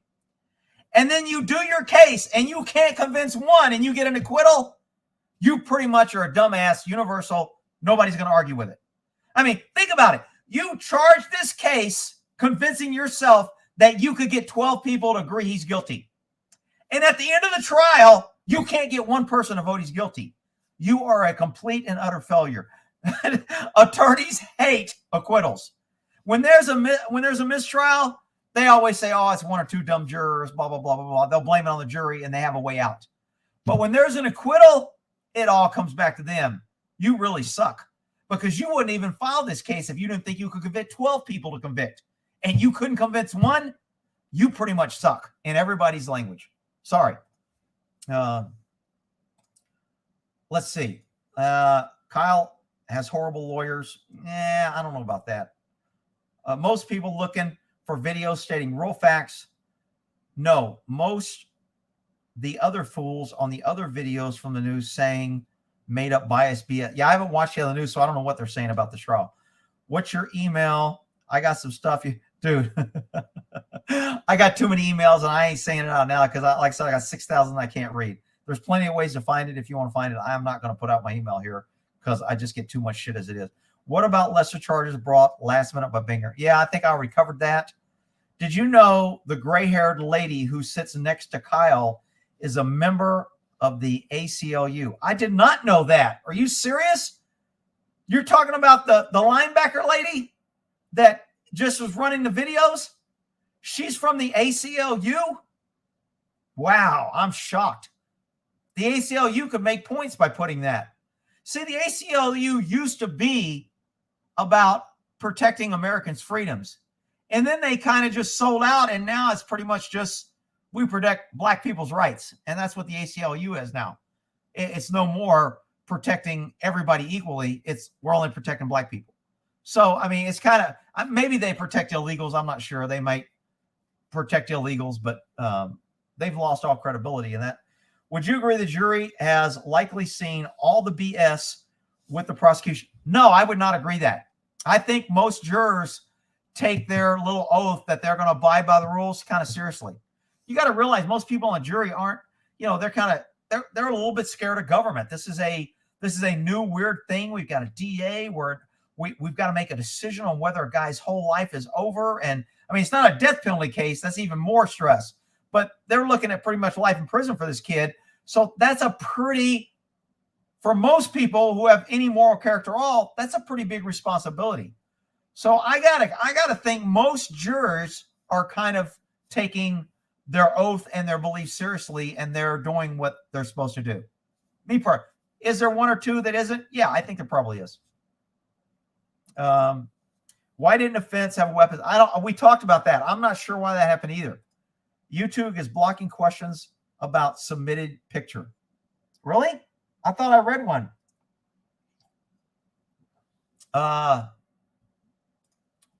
Light off. It's Ricky and Judy. Where's Judy Booty? Oh, Judy, if you're watching, not only did you send me this great thing, she sent me, this girl has her own little shot glasses. So she sent me this little shot glass with a little bottle of Jack. How cool is that? And she sent me this little shot glass. She says Judy likes this one better than the other one. This is her party outfit. And she sent me some nuts and some other things. So, I mean, it was really nice. So a great little care pack. Thank you, Judy, for your great little gifts. Interviewed, admitted hating unvaxxed. Oh, man, are we still cracking on Gene? Jesus Christ. How can it be fair trial when evidence will be withheld? Well, I always say that. I don't think there's such thing as a fair trial in our system. We hide criminal history. None of the jurors know what total scumbags the three people that attacked Kyle are. None of them know that they've been in and out of the system. They've got convicted felons. They've been in and out of jail. They've cost the government thousands, if not hundreds of thousands of dollars in defense, jail fees, court costs, drug rehab. I mean, when who thinks that Mr. Stellar Rosenbaum went to the hospital and got all those meds? Who think he has insurance and he paid for that? Raise your hand. If your hand's up, you're a freaking idiot. Of course he didn't pay for it. The government paid for all that. So the same people, 90% of the people, or 10% of the people take 90% of the funds.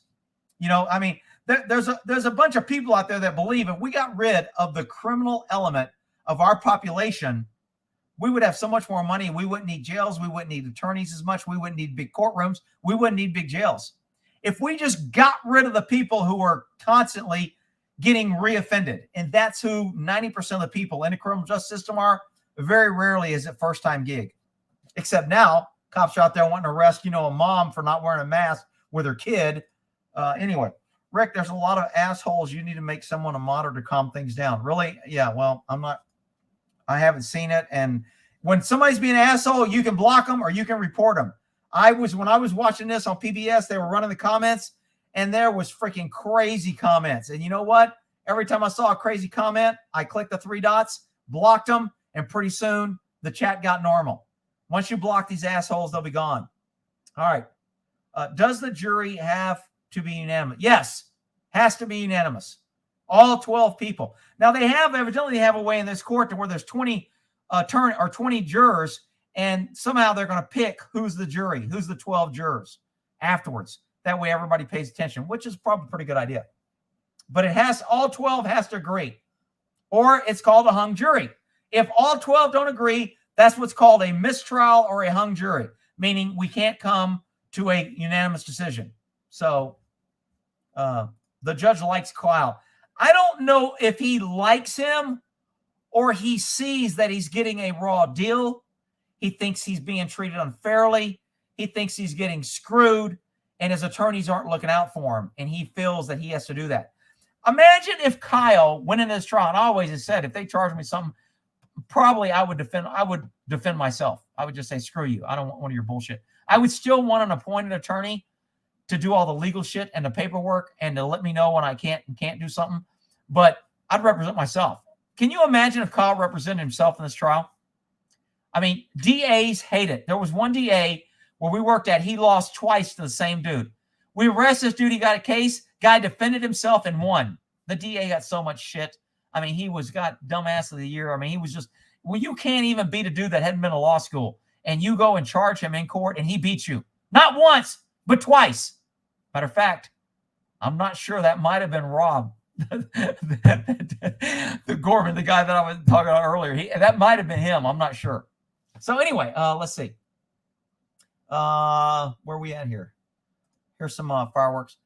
I know I shouldn't stir the pot. Yeah, but you're going to anyway.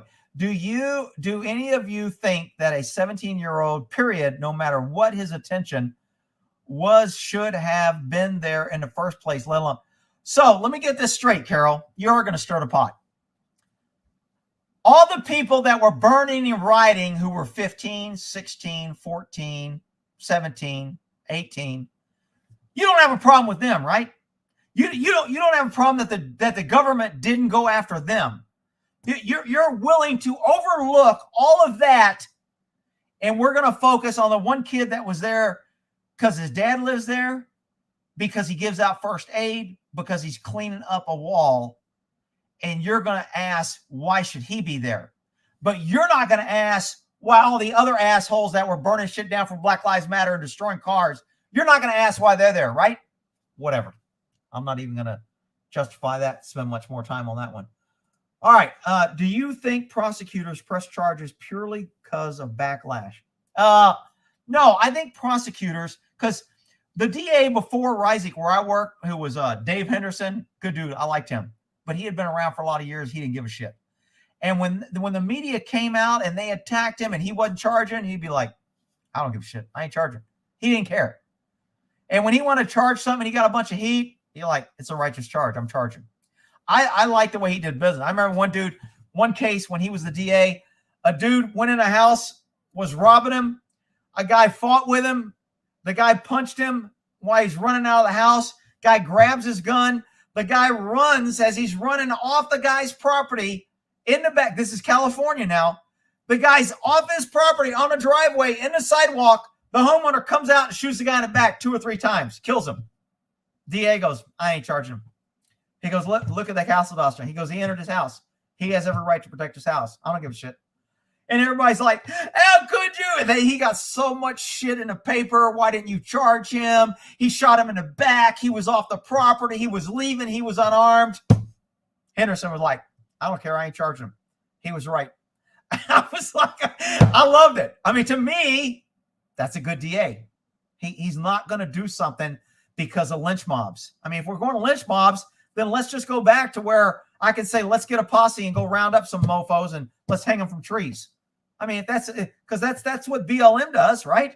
Instead of hanging from trees and getting lynch mob, they go into the city, light on fire, break out windows, steal, loot, destroy everybody's property, everything that everybody's worked for, and they're allowed to do it because the government sits back and go, oh, they're just peaceful protesting. And everyone else suffers. Insurance suffers, the people suffer, businesses suffer, people don't want to rebuild, people leave, and then all of a sudden the area is racist because nobody wants to build a business there, because when they do, they know sooner or later it's going to get burnt to the ground. So why your insurance is so high, why do you want to have a business there? And then they're called racist because they don't want to support the black community and whatever. I mean, that's stupid shit. Do you think there's a higher chance of not guilty on all charges of the jury going less? If I had to guess a percentage of not guilty on all charges, I would say 1% or less. I just don't think they cannot come back with guilty on something. So I'm really in the low. I would be shocked, 99% shocked, because I'm saying 1% chance that they come back less on all crimes. Now, I don't think they're going to get a guilty. I don't know if they'll get not guilty. I think majority is going to be hung. But I'm hoping for not guilty on as much as they can, because it's going to send a message to the DA that you wasted money, that you're a piece of shit, that your cheap lawyer theatrics didn't work on us. We knew what was going on. Then I would be okay with a not guilty, because remember, not guilty verdicts is the only way that we, the pesky citizens, we the people, have a way to fight back against our government. No other way. We can't, people go, well, you can vote and you can do this. No. The only way that you can send a message to a DA and your elected officials is to go in there and say, we're not giving you a guilty verdict. And this is what DAs do to judges. You may not know this. So a DA can kick a judge off for not liking him. If I go into trial and I don't like this judge, I get one free pass on every time I go in front of a judge. So if I go in and I don't like this judge, I can go in and say, Your Honor, I'm going to disqualify you under, we used to call it a 0.1, because the section was in California is something blah, blah, blah, 0.1. And they like 0.1 them, or maybe 0.2 them or something. But that just means disqualify the judge. So every DA can do that to every judge anytime they want. So if you don't like a judge, you can never have a trial in front of them again. You can use a 0.1 every time you're in front of them, and you'll get a new judge. So what the DA would do, if a judge pissed him off, he would order every assistant ADA to maybe it's 0.6, to kick that judge off and not hear any cases. The judge became useless. He couldn't hear cases. If every DA, and the DAs used to say on the record, Your Honor, I'm sorry, it's nothing personal, but I'd like to 0.6 you and excuse you. And so the judge would literally, for weeks or months until they moved him, would sit up there and not hear any cases. Because every case that came in front of him, the DAs just go, we can't use you. We were ordered by the DA not to use you. So that's how much power the DA has. People will be like, well, he's a judge. So what? If he ain't hearing cases, he ain't a judge. He's just wearing a robe sitting on a bench. So, I mean, and then what would usually happen if it went on is who's ever the presiding judge is. The presiding judge is the head judge of all the judges. So every 6 months or a year, a new judge becomes a head judge. It rotates. So everybody becomes a head judge. And when you're the head judge, you have to do the paperwork, the discipline, the investigations, blah, blah, blah, blah, blah. So you're kind of responsible for the other shit. But everybody has to do it. So who's ever the presiding judge is would go to this judge and go, dude, you haven't had a case in 2 weeks. Every DA is 0.6 in you. You can't hear trials. We're getting this backlog in all the other courts because they don't want you. We're going to have to move you to misdemeanors or civil trials. And they would move that judge, put a new judge in, and the DA would be like, okay. I showed you who's the fucking boss. How about that? You like apples? How you like those apples? So that's another ploy that goes on without the pesky citizen knowing the bullshit that comes out of the DA's office and how much power they have. All right, where we at? Do you think higher crime guilty? Okay, let me roll down. Hang on, I just saw fire truck. Thank you for everybody respecting the fire truck and giving questions. Great job. Thanks. Is Rittenhouse trial. What's the difference between not guilty, hung verdict, and acquittal? I think I did that. He doesn't. The only way he gets jail time is if they vote all guilty. Not guilty is the same as an acquittal. When I'm a jury, I got two choices. I vote guilty or not guilty. Here's a charge. Everybody votes guilty or not guilty. I don't have to vote acquittal, mistrial. I don't. Guilty or not guilty. At the end, if it's 6 guilty and 6 not guilty, it's called an acquittal or it's called a mistrial or a hung juror. We can't agree. No jail time. Trial's over. And Kyle goes free or is recharged and they have another trial. The DA can go, we're refiling. So that's one way. Hung jury is the same as a mistrial. We can't come to a 12 decision where all 12s agree. That's a hung jury. Not guilty is if all 12 jurors say not guilty. Then we have a not guilty verdict. That puts a squash on the DA. He cannot recharge files. It's over. State gets one bite at the apple. If they get a not guilty, it's done. If they get a mistrial, they get to recharge. But if they get a not guilty, it's over, which is why people on jury should know that. We should know that if it's a bullshit case and the DA is freaking wasting everybody's time and doing this out of vindictive bullshit and we see it, we should all vote not guilty, make an acquittal. They can't go back at him and it pisses the DA off and they stop playing those games. Government will never change their bad behavior unless there's consequences. Most times there is no consequences. They get free money, they raise taxes, they still keep their job, they get promotions, they get raises. There's no consequences in government for your bad actions. So why should they change? One way to get DAs to change is the whole community says either you knew this or we're going to talk to the community and you're never going to get a guilty verdict again. And every bureau and every citizen in that area agrees to come together and say, this DA ain't never getting a guilty vote from anybody in this city. That's how you change it. Did Kyle or someone else expect to spend on a defense? Expect to spend. Did Kyle or could someone expect to spend on a defense and trial? I don't know what that question means, dude. It's not worded right. If Rittenhouse loses, do you think this is the death? You know, a lot of people are saying that. I'm not a big fan of this trial. I don't think it's a huge case-defining thing. I think if he loses, I think some good legal defense attorney will probably do a good appeal and maybe get it overturned because this is such a clear-cut case of self-defense. It's just crazy that anybody could think. Kyle went out there just to shoot somebody, and he did it unlawfully, and that's what he wanted to do. That's what he chose to do. That's what he planned to do, and that's what he did. Anybody that thinks that is just some idiot on the people that come here for Black Lives. Man, you just hate black people. That's why you think Kyle is. He shot 2 white people. I think he only shot 1 black person, but that's all that matters. I mean, you know, just certain people who think that color is everything that want to tell everybody else that they're the racists.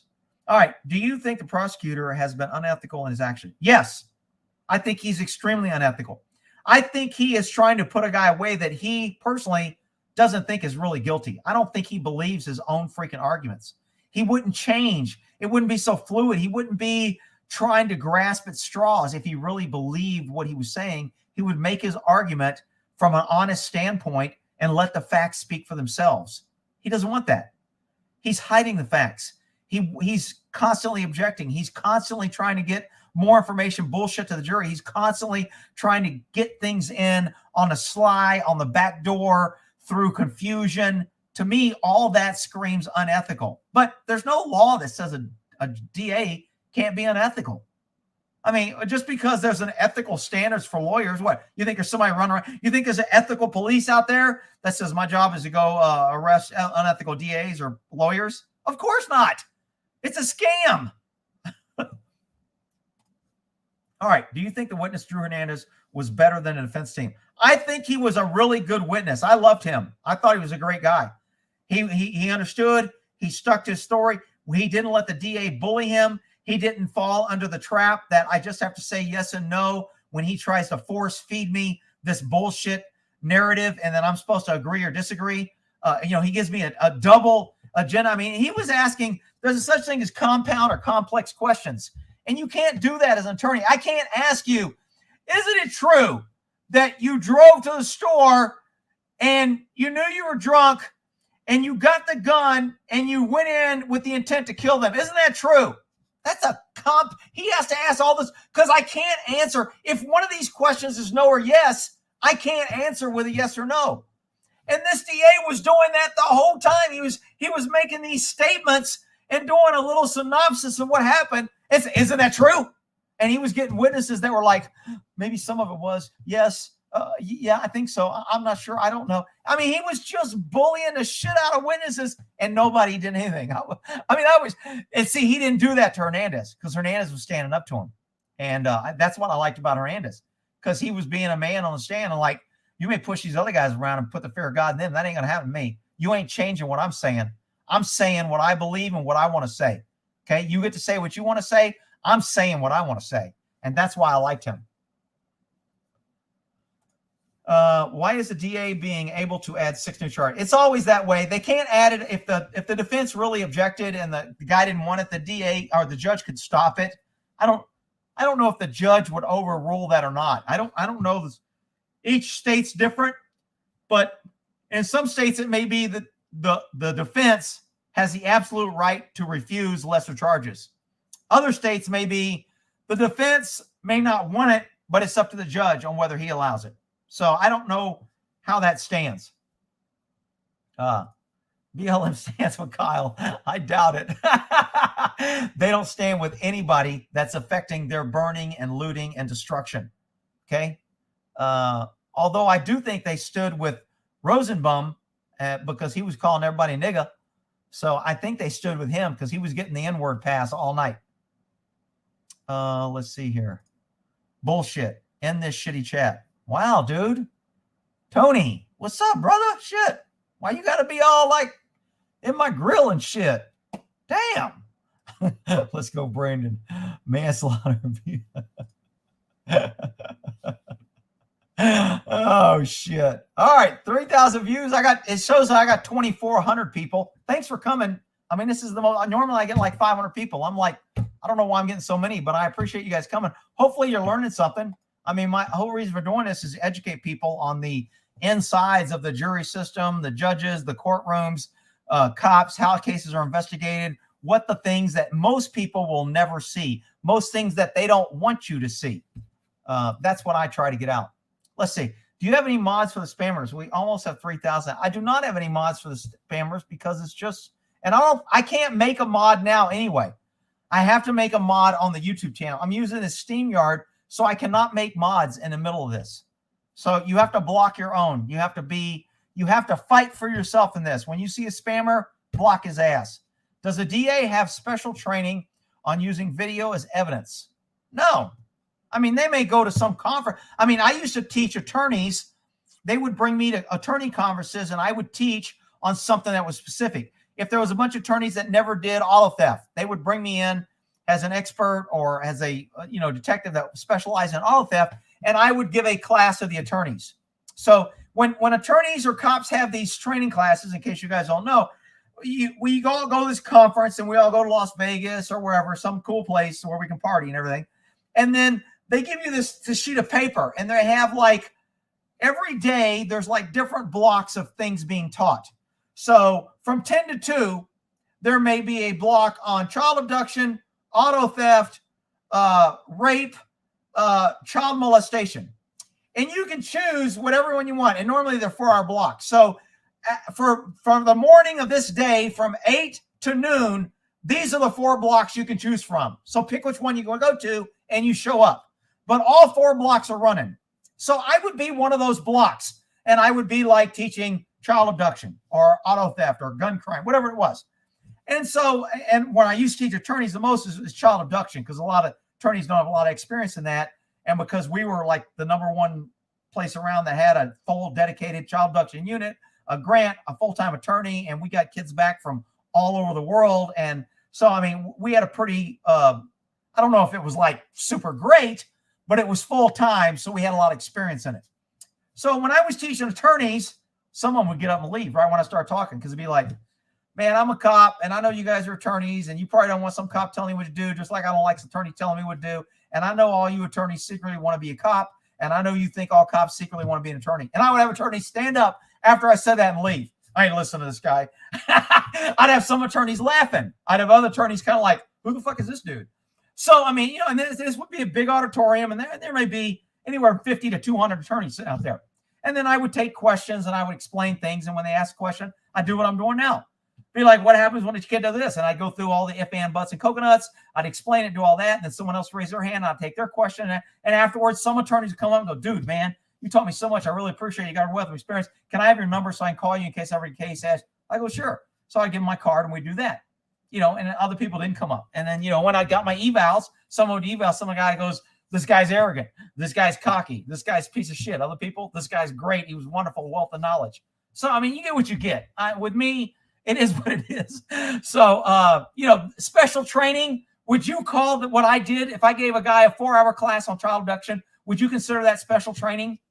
They could put it down in their training document. It counts as training.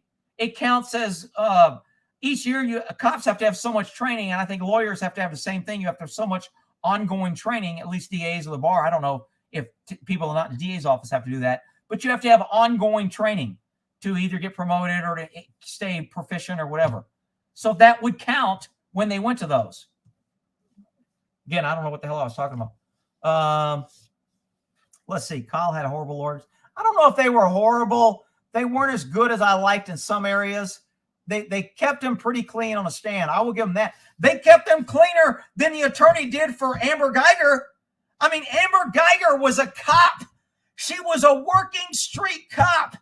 And she got on the stand and was asked 6 times in a row, did you mean to kill this guy? And she said no 5 times. And on the 6th time, she goes, yes. And they convicted her of murder because she fell to the attorney's badgering of her. But Rick, she was a female and it wasn't fair. He was a male and she was equal. And you just, whatever, shut up with all that bullshit. She blew it. And she said she meant to kill him. Even though she said 5 times before that, no, I didn't. No, I didn't. She admitted it once. And in a closing argument, they said, you heard the defendant say on a stand she meant to kill him. Checkbox on what do you need for first-degree murder? Intentional killing. Got it. She said it. Done. She went to prison. So she had attorneys, and she was a cop. And she got up there and said that. Kyle, if you're saying he has bad attorneys, he got up on a stand, and he never gave in. Like I said, he was a great witness on a stand. I mean, great. When I say great, I don't want to make him out to be like some super we should all take. He did a lot of things really well for his age and never being on a stand under the pressures and stress that he was under. He did a great job. Could he have done better? Yeah, if he had more experience. When I was reviewing his testimony, you heard me ad-lib what I would have said or what he should have said. And if he was experienced, he could have flown that off the top of his head, and that would have helped him more than I think what he did. But he was still a really good witness. Was the talks data ever given? You know what? I did not ever hear the talks data. That could have been one of those things that the jury heard and we didn't. Maybe they didn't want to argue it and both sides agreed to just admit it into evidence or exhibits or whatever. So, but I think if it's admitted into evidence, I'm not sure if they can admit evidence without telling the jury about it first. Sometimes I'm not a lawyer, so I don't know all the little legal loopholes and old jam. I can only tell you kind of like what I've seen and how it really works in real life. But the little minor things that may be a rule for this, because there's a lot of rules for everything. Maybe they have to show the jury the evidence before it's admitted as evidence. I'm kind of leaning that may be true, but I'm not sure. Would you have wanted the lesser charges? I don't know. See, the problem with me and you guessing is we're not sitting on there, been in jail. Our whole life's about to be over, stressing. We just killed somebody. We're in therapy with PTSD, and we're only 18-year-olds. Our life just started. And you're asking me to make a determination for that guy. So it's not a real fair analogy. I would like to think I would probably say no. I would not. In this case, I don't think they're going to convict him on the charges they put up. I think, me personally, I would have chose no. For some reason, his lawyers, both of them, advised him to accept the lesser charges. I don't know what their reason was. Again, we don't know what we don't know. We don't know what was done in courtroom, behind the scenes, what the jury may have heard that they kept from us. We don't know. It's so frustrating watching the defense letting things slide other than incompetence. So what do you think they're getting? They are getting threats to throw it or just too well, all right, I got to read this slow. It is so frustrating watching the defense letting things slide. I agree. That is frustrating. Other than incompetence. So you think they are getting threats, the throw it, or just too cocky?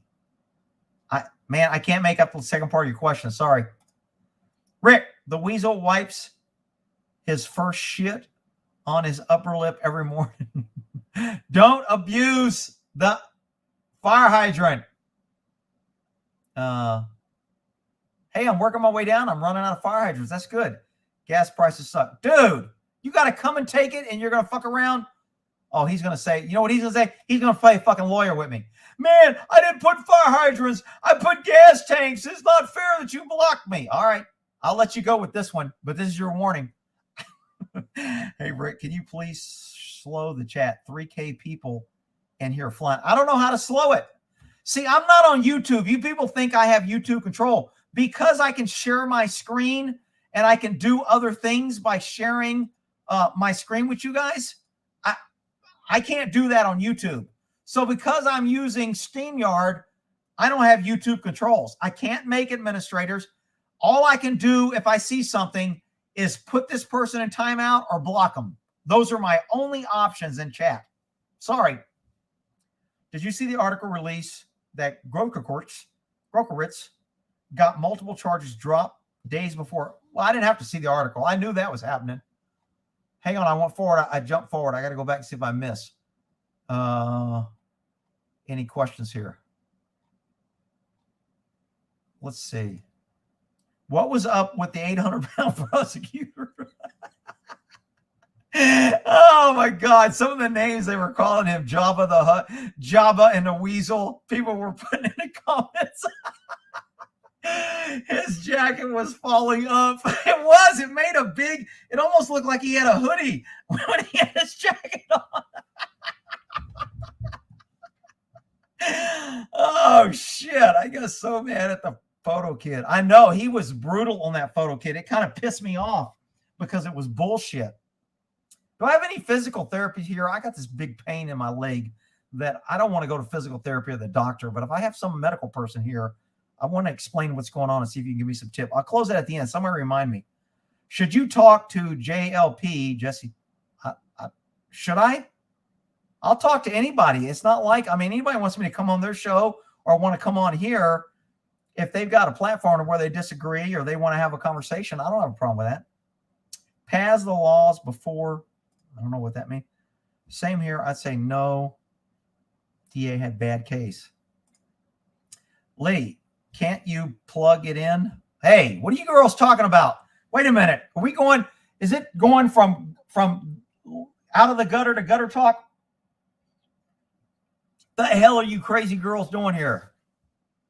Rick, you can't call them girls. Whatever. Spelling is hard. I should have blocked him, but he said, I'm not even taking the time to block the idiots now. All right. Did you see the article? Oh, no, I already did that one. How does the DA sleep at night? Dude, I'm telling you, these DAs are so freaking weaselly. I used to say that about Reisig all the time. I'm like, how does he look in the face? How does he face people? The way he talks about people behind their back and the way I mean, when he took over office, he like fired like 10 or 15 DAs that he didn't like. And he made them sign some agreement that they would never talk bad about him. Or now this is what I was told. They had to sign this agreement. We'll never say anything bad, and we agree not to ever run against you. He had them sign a contract, and that was the only way he would give them a good reference, is that they signed this contract. Otherwise, he was going to trash them and they couldn't get a job. I mean, he was just so dirty. And so you can't imagine what a freaking a king weasel is until you've dealt with Jeff Rising. So, I mean, for me, when somebody goes, how does DA sleep at night? I always go back to that guy, because I'm just like, dude, you did so many. I mean, the people that you would put in jail and fire and ruin their lives and go after them because you were pissed at them, because you didn't like them. I mean, he just had no ethics. And I remember him telling me a story that his dad was the biggest liar he ever met. His dad lied about anything. And when he told me that, I kind of felt sorry for him. That's probably why he told me. He was probably manipulating me, trying to get me to feel sorry for him. But the more I was around him, I was kind of like, dude, the nut didn't fall from the tree. You can't freaking speak the truth if you had to. But you know what? He's been the DA and been reelected, and will continue to get reelected. What was the reason some jurors got tossed? You know, when they were doing jury, you don't have to really, when you're picking a jury, you don't have to tell why you're kicking somebody. You get so many what I call freebies. I think they're called exemplars, or you can kick them without cause. I just call them freebies. I go, take a freebie on that one. If I was sitting next to the attorney, we were picking juries, because you line out and you make these little notes and you got all this shit. And you're keeping track of all the jurors. And every time a jury says something you don't like, you put like an X mark on them. And then once a jury gets 3 X marks, you're like, okay, I want to excuse this juror. And, and then they go through all the questions. And the judge goes, all right, who do you want? The DA goes, I don't want this person because, they said they don't trust cops. So they're going to get rid of him because he's using cops. And then the defense attorney will kick some guy that goes, I think cops are better witnesses than other people. So this guy will be like, okay, I'm kicking him because he's using cops. I don't want him because he's going to side with the cops. So you just decide on who you're going to do it. So what reason they get kicked could be what they said, what they wore to shirt. I mean, what they have on their shirt. I mean, if I showed up to court with this shirt on, I would probably, the DA would probably not want me, because he would think I would be. It says when the government's fear, the people have liberty. So since the DA is the government, if he saw this shirt, he'd be like, I don't want this guy. He doesn't like the government. I'm the government. He's not going to vote with me. I would be kicked off if I wore this shirt. Even if I said everything that the juror wanted and loved, the DA would kick me off and be like, dude, you wear a shirt like that? You're not on my jury, because I'm the government. And if you got any, but even if I didn't wear this, if I wore a shirt that said retired district attorney investigator, he'd probably kick me off, because he's like, he knows the game. We may have this bonding, but he knows the game and he's going to see through my bullshit. He'd probably still kick me off. Let's see. Thoughts on possible jury nullification. I don't know if they talked about it or if they mentioned it. Remember, the jury doesn't have the case yet. The jury is still not discussed if they're following instructions, and they are with the other jurors, because most jurors, if you're sitting there in a jury room and a juror talks to you, a juror will come out and go, this jury tried to talk the case about me. I'm just letting you know I told them I didn't want to talk about it. Then they call that juror in, say, why'd you do that? And they either kick them off, or they say, if you do it again, you'll be kicked off. So, you can't talk to anybody else. They've been watching all this, supposedly isolated in their own independent decision-making process. And then once the closing arguments are gone and they say, jury, you now have the case, that's when they can talk. And again, what happens then is normally, sometimes whoever they pick as the jury person, the foreperson, I don't know, we're not seeing that. Normally you see, sometimes they pick somebody who, for social justice, that's the biggest idiot, so we have to give him a good job. We'll make him in charge. But they used to pick someone who they thought would lead and could look like he wouldn't be intimidated, and he would run a fair thing and kind of control things. So I don't know who they picked or why they picked. But a lot of juries will go in there first thing on a case like this and say, just to see where we're at right now. Who thinks he's guilty and who thinks he's not guilty? And they'll say, do you want to raise hands or you want to make it anonymous? And if one person says, I want to be anonymous, then everybody writes down anonymous. And then they go through. Okay, right now we have 8 people that say guilty and 4 say not guilty. So now we know where we're at. Now we'll start discussing the case. And they could say the 4 people, because if you got 4 people, or you got already 8 people who are guilty, you really don't have to convince them. So you would turn to them, the 4 people, say, okay, the 4 people that voted not guilty, I don't want to know who you are, but what can we talk about, or where is there areas on why you may not want to vote guilty? And then, well, I didn't think this cop was credible, or I didn't think this evidence was good, or I couldn't see this picture that good, or I think Kyle got hit too hard, or whatever. So, and then they'll work through that. And then maybe after an hour of doing that, or 2 hours, they'll say, let's take another vote. And they'll take another vote and they'll read it and they go, shit, now we got 6 people not guilty and 6 people guilty. And it'll go the other way. And they'll be like, damn. And that's kind of, if it starts going that way, that's when they'll usually come out and go, we're hung, because we're going back and forth. But if you get a solid 10-2 and there's only 2 people that want to vote, the other 10 will really work on them and go, look, what do you want to do? How can we change your mind? And whatever they bring up, then you'll have all the other people saying, well, here's why I believe that, blah, blah, blah, blah, blah. And here's why I believe it. And then maybe they'll go, okay, I didn't think about that. Okay, I think I'll change my vote. And then they get that one to change, which I kind of think is bullshit. To me, they ought to get the freaking case, go back there and freaking vote. I mean, if it was up to me, you give them the case, go back and vote. Done. You got 15 minutes. Go vote. You don't have to discuss it. Why are they getting to discuss it? Why are they getting intimidated? Why are they getting pressure or information from other people that may or may not be as smart as them or may or not know as much as them? Why? I mean, why are they doing that? That's, our system is kind of like screwed that way. But anyway, hell, if it's up to me, I just do it right there in the freaking jury room. The jury can be polled.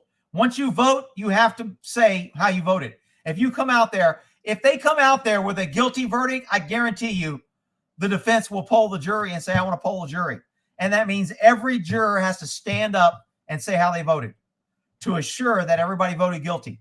Because some people in a room being intimidated may write guilty. But if you get them in a courtroom and they have to stand up and say it, they won't do it. They can't do it. So that's why you poll the jury.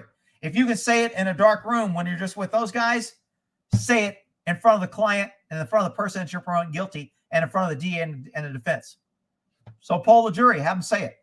And I think they will do that if it comes back guilty. But I don't think it's coming back guilty. I mean, it'll come back guilty on something, but it won't be like, can we charge the DA? DAs don't get charged. They got immunity.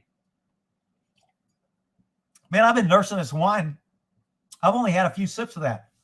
I'm talking a lot tonight. My horse is getting, I've got a bunch of people here, so I don't want to, normally we bullshit because I have the usual suspects and it's just a fun night.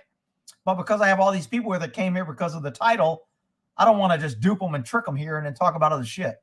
So I'm going to stay on this topic. You can open YouTube and see your stream. Oh, really? I guess I could do that. I didn't think about that. How do I do that? Let me see. People got me doing all kind of crazy shit. All right, I open YouTube. I don't see my stream. Do I got to search for Good Luck America or something? You right, come back. You are Good Luck America, you stupid idiot. No, Good Luck America. Imagine that. It doesn't, my name channel doesn't come up. Freaking YouTube blocking me. All right, there I am. It doesn't even show me live. Look at this. Hang on. I'm going to share the screen with you guys. It doesn't even show me live. There's Good Luck America. It's not live. Oh, this says live now. Oh, shit. It does now. Sorry. I don't know what the hell I'm doing. All right, let me go here. Let me live now. Oh, shit. Let me mute it. All right, so I muted it. All right, so now I can see here, Good Luck America. I see the comments. What am I doing here? Let me see when one of my normal viewers that I know has been around for a while. And I'll just make a couple of sorry, people. There's Lay. I'll make her a moderator. Can I do that? Add moderator. Okay, there's Lay. Lisa, she's usually here. She's a usual suspect. Moderator. Who else? Did John leave? Hang on. I'm looking for the names that I know. Man, it only lets me go back so far.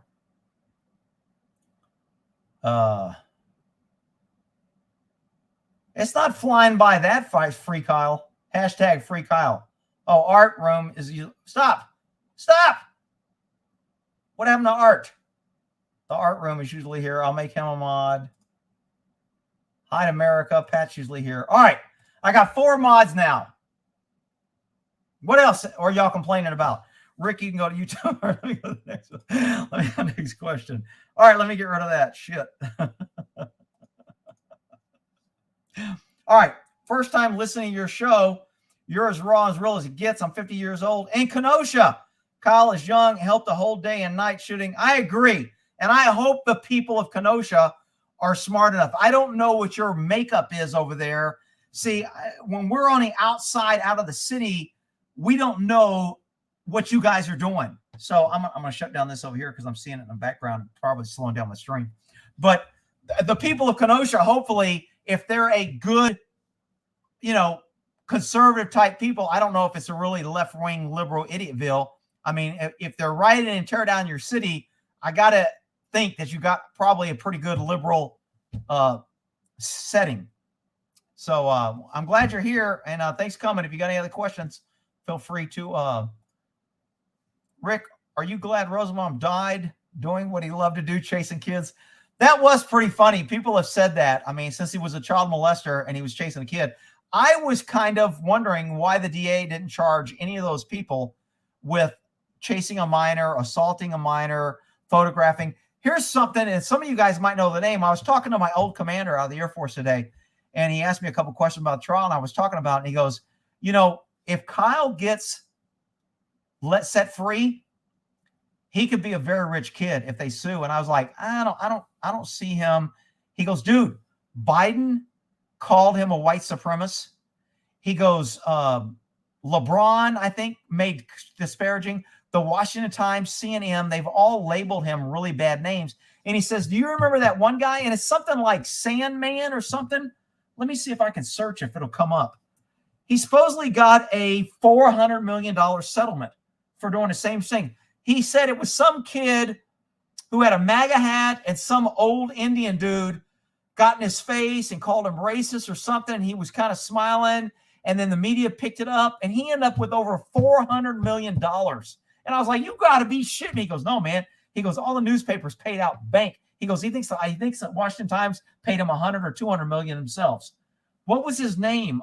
Is it Sandman or something? Sandman settlement. See if that comes up. Settlement with Washington Post. Holy shit. I should be a freaking detective, man. I'm so damn smart. That shit came right up. Washington Post settles lawsuit with family of Kentucky teenagers. That's the case. Damn. Oh, shit. They got this damn freaking... I got to go to a different one. Hang on. If I open this up in my Cognito file, I don't usually get the pop-ups. All right. So Washington Post settled lawsuit. I don't remember what this kid looked like. Settled lawsuit with parents of a teenager who alleged the news coverage of the teen encountered with a Native American activist on the steps of the Lincoln Memorial last year was defamatory. The Post admitted no wrongdoings in a settlement. I think they paid over $100 million. No wrongdoings in a settlement. School student was involved in this episode. Attorneys for Sandman's filed to dismiss the suit Friday in federal district court. The family contended that the lawsuit defamed Sandman in 7 articles via tweets and promoting. The Post has maintained that this reporting is accurate and fair. Sure, that's why they paid out $100 million. It was accurate and fair. The terms of the agreement were also kept confidential. That's because they don't want people to know how much they paid out or how screwed up they are. The video shows a teenager wearing a Make America Great Again cap in support of Trump, standing face-to-face with Phillips, who chanted and beat a small drum on the memorial steps. I don't remember this case. I don't remember seeing the kid. But evidently, he got freaking banked. Over $400 million from all the different newspapers. The same man sought $250 million, which their attorneys noted is the same amount Amazon founder Chief Bezos paid in 2013 to purchase the Post. So Jeff Bezos owns the Post, and he paid $250 million. So anyway, if Kyle can get a bunch of money after this, that kid deserves it. This shit changed his life. All right. So let's see what we got here. I'm amazed I found that and remembered that. Freaking. What's the difference between a judge declaring a mistrial and a mistrial with prejudice? Okay. Once a jury is picked, let's say the DA says, I'm charging me with a crime.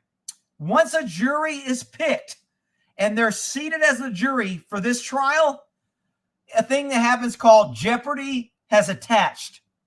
Once jeopardy attaches and the trial starts, if the judge declares a mistrial, once jeopardy attaches, it should be with prejudice, meaning the DA does not get a second bite of the apple. And the reason for that is because what this DA, I think, is actually doing, because he's crooked, I think he's trying to provoke a mistrial because he knows that his case is shitty. He learned a lot from this case that he could do better next time. And a mistrial to him is a godsend, and he'd be happy. So to discourage DAs from going after a mistrial to get a second bite at the apple, once jeopardy attaches, the DA knows he doesn't get a second bite. So that means they're less likely to provoke a mistrial in order to get a second bite. So I don't think they can go after a second bite at the apple if the judge declares a mistrial because of the DA's misconduct. Now, if the defense does something and the judge declares a mistrial because of defense action, he will usually ask the DA, do you want the trial to continue or do you want a mistrial? I'll give it to you. Then the DA gets to decide, do I think I'm going to win or what I do better next time? And then it's his decision. But what normally when they say with prejudice means you ain't coming back. It's your fault. You blew it. You don't get a second bite of the apple. This is it. How about that? That's called a spanking, and it's a big spanking. And that's when they give a mistrial with prejudice. Okay? Hopefully I cleared that up. If not, maybe we'll get to it. Did you notice that when the judge left his seat to review evidence, Kyle was standing behind him? They don't see him as a threat like an average violent. Well, I don't think he's a violent criminal. I mean, I don't think he ought to be on trial. Remember, when he turned himself in, the police, this is a guy who turned himself in. I just shot 2 people. And I ran, and I'm the guy that had that shooting down there. And it's all over the news and media. And the cops go, okay, have a seat. We'll be with you in a minute. We'll let the other agency know. They didn't handcuff him. They didn't search him. They didn't read him his rights. He could have walked out and left. They didn't care. And to be honest, I mean, I wouldn't care either. If I was working and a guy came in and turned himself in, I'd be like, whatever. Now, if he had came in and said, I'm the one that kidnapped those 10 children and 3 of them are dead, but 7 are still alive, I'm taking that dude into custody. I don't care if he's lying or not. I'm putting a habeas corpus on his ass. I'm snatching him. He ain't leaving my sight. I'm handcuffing him. I'm putting him in a room. He ain't going to be alone to kill himself. I'm searching him. He may be lying, but I don't care. That dude ain't getting away. Kyle walks in and says, I just shot 2 people. I'm here to turn myself in. And it's like, all right, have a seat. I mean, it's not. So, I mean, you know, and any cop that saw the footage would be like, if I was in that kid's his shoes, I'd have done the exact same thing. I'd have probably done it worse. I mean, I'm a cop for all these years. I'd have lit those guys up too. But a cop in uniform would have never seen anything doing wrong. There would have been nothing about his missed bullets. There'd have been nothing. And people keep saying, why do you keep comparing it to cops, Rick? He wasn't a cop. Look, you big dummy. Use of deadly force is not different for cops and pesky citizens. It is exactly the same. Government, media, and all the other idiots have convinced a lot of people that cops have some special use of force power. They don't. Deadly force is deadly force. The Supreme Court says in order to use it, you must be in fear of your life or the life of others. Period. No ifs, ands, buts, or coconuts. So it doesn't say unless you're a cop, unless you're a 17-year-old kid, unless you're in Kenosha or California. It doesn't say that. Deadly force is deadly force. And my big beef is every cop on the streets could have done what Kyle did, and not one of them would be charged with nothing. Because it'd be like, man, that cop had to defend himself. They were chasing him. He was on his back. He was in fear of his life. They would have protected and called the cops heroes for saving lives. Yet Kyle does it, and you get some left-wing DA like the Weasel, and he's making him out as public enemy number one. Shit, I don't think they went after Capone that bad. They're going to probably go after Kyle's tax records. Maybe he worked as a lifeguard and didn't file taxes, and that'll be the next charge they'll go after him on. Just absolutely ridiculous. Let's talk interpolation. All right. I don't want to talk that because I'm not a subject on it. To me, this interpolation whatever you want to call it, it's the computer filling in gaps to make something look normal. That's what it is. So that's the way I understand it. That's the way they explained it. That's what the system does. And to me, that changes an image. It is not the same image if I add shit to it. I don't care if I add one dot to it. If you give me a picture and I put one period in the top right-hand corner, that is not the same picture.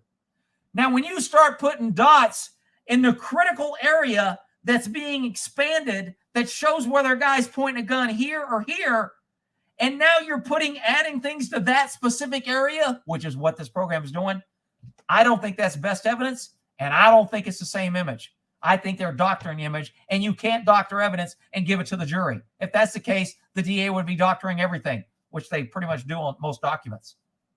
All right. Where are we at here?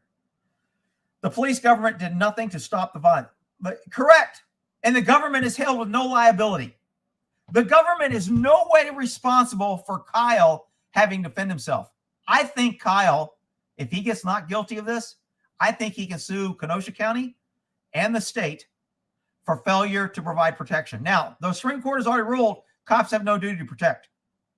But I'm not sure there's a case where the cops have abandoned an area that people have paid taxes under the, when you pay for insurance for your car, there's a thing you have a reasonable expectation that when you file, your insurance pays. It's called good faith.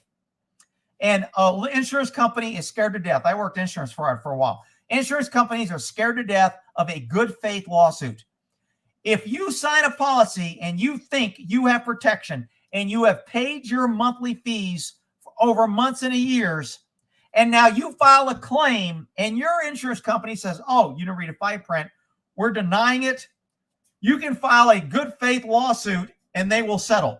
Because they'll lose the good faith lawsuit. Because the courts figured out, look, you guys make all this money all year, and now you deny a claim. That shit ain't going to cut it. So that's what's called good faith. What about citizens who pay for police and protection every month, every year, property taxes, income tax, whatever you're paying for fire and police every day, every year you pay. Then when you need them, the government says, too dangerous. We're not coming in. You're on your own. Where is our feedback? Where is our ability to fight back? Where is our recourse to get a refund for all the things that we paid in because now we don't have it? I mean, it's like paying for fire insurance your entire life, and then one day you need it, they go, you weren't covered on that day because it was a holiday. What? I mean, that's what the government does. We need your taxes. We need more police. We need better schools. And then they abandon you when you need it and go, we have no duty to protect. Supreme Court rule, cops don't have to protect you. A cop can stand outside with a gun while kids are in a school getting killed. And the cop is ruled he didn't do anything wrong. He has no duty to protect.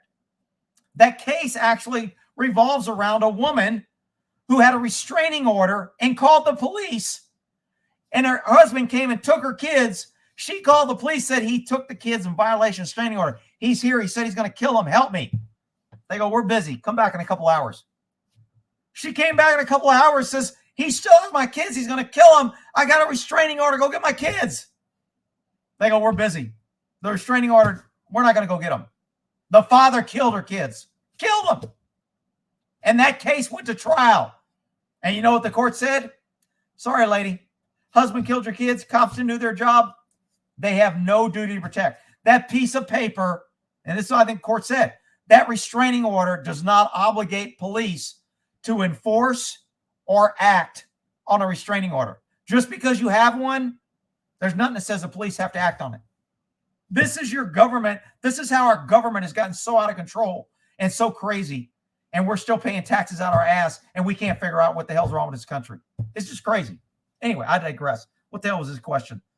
The police did nothing. I know, and I think that's why he should be able to sue for lack of protection. But they've already ruled on that one. But maybe he could rule if he paid taxes, he bought things there, he wasn't given, kind of like insurance. You pay insurance, you expect to be paid. That's civil, but this would be civil too, but it wouldn't be criminal. Maybe there's some federal statute. Okay, no joke. If you sit a lot of pain, the leg can be. No, oh man. Hopefully, are you a physical therapist? All right, here's what's wrong with my leg. So I have this pain. It goes from here. Let me get this out of the way. Sorry, I got to get some doctor stuff in here. I got a pain.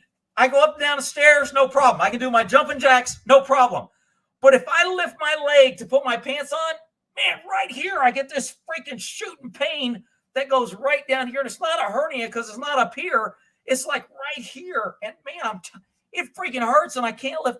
I mean, I'm trying to lift my knee. I can lift this one much higher than this one because it hurts right here. But then when I try to put my leg, if I turn my leg here, oh crap, it like right here, it's just killing me. And my buddy's like, man, you gotta go to the doctor. I haven't figured out, man, I don't want to go to a damn doctor. I don't want to go to physical therapy and shit. So maybe I figured if I had somebody here that could tell me, oh, this is what's wrong. I can get better mental advice here than I can at my freaking doctor's office. All right. So let me get, let's see here.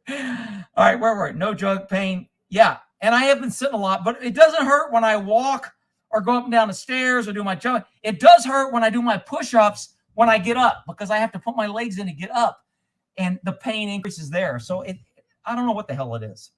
I know it's a pain and freaking I'm tired of it. It's been going on for like 2 months. Pat seems to think he goes, man, that's your sciatic nerve. It's coming from your back and it's twisting out. He goes, that's a nerve pain because it's not a pulled muscle. It feels like a pulled muscle. Anyway, where are we at here? Hang on, I'm moving down. People are like, why the hell are you freaking talking about? I got injuries, people. Shit. Rick, if you have a weird pain in your leg, see a doctor. I do not want to go see a freaking doctor. I don't go to doctors. You don't want to look called deep vein, whatever. Now you're going to freaking try and kill me. Because was Second A ever brought up in the fence? I don't think it was. I did not hear Second Amendment. And the reason why is I think they didn't want to get into the promotion of this. He's a Second Amendment freak. He's one of those conspiracy theories. He's one of those right-wing conspiracy. He's a Trump supporter. The DA did try to bring up politics. He tried to say a guy was biased because of politics. And the judge goes, you can't say he's biased just because liberals can do anything. Believe me, they can disengage anybody for anyone. EMT house attendant, explain more on leg pain. Explain more on the leg pain. All right. So this is welcome to Dr. Rick. So, oh my God, right here. Oh shit. If I try, now see this one I can bring up here and I'm good to go. This one, man, for some reason, it's like right. It's like right here shooting right down and maybe a little on the, oh shit. Damn. But see, like no pain. I'm like, what the hell? Man, I'm telling you, it's freaking brutal. Oh, I just sat down. It's right there. Oh, shit. Freaking getting old sucks. All right. Here's what the doctor told me to do. I'm taking advice from the doctor. He said, if you drink more wine, the pain will go away. I'm like, all right, thanks, doc. All right, where are we at here? Alexa, stop. For some reason, a timer went off. I don't know why. 23-hour timer stopped on downstairs. Thank you.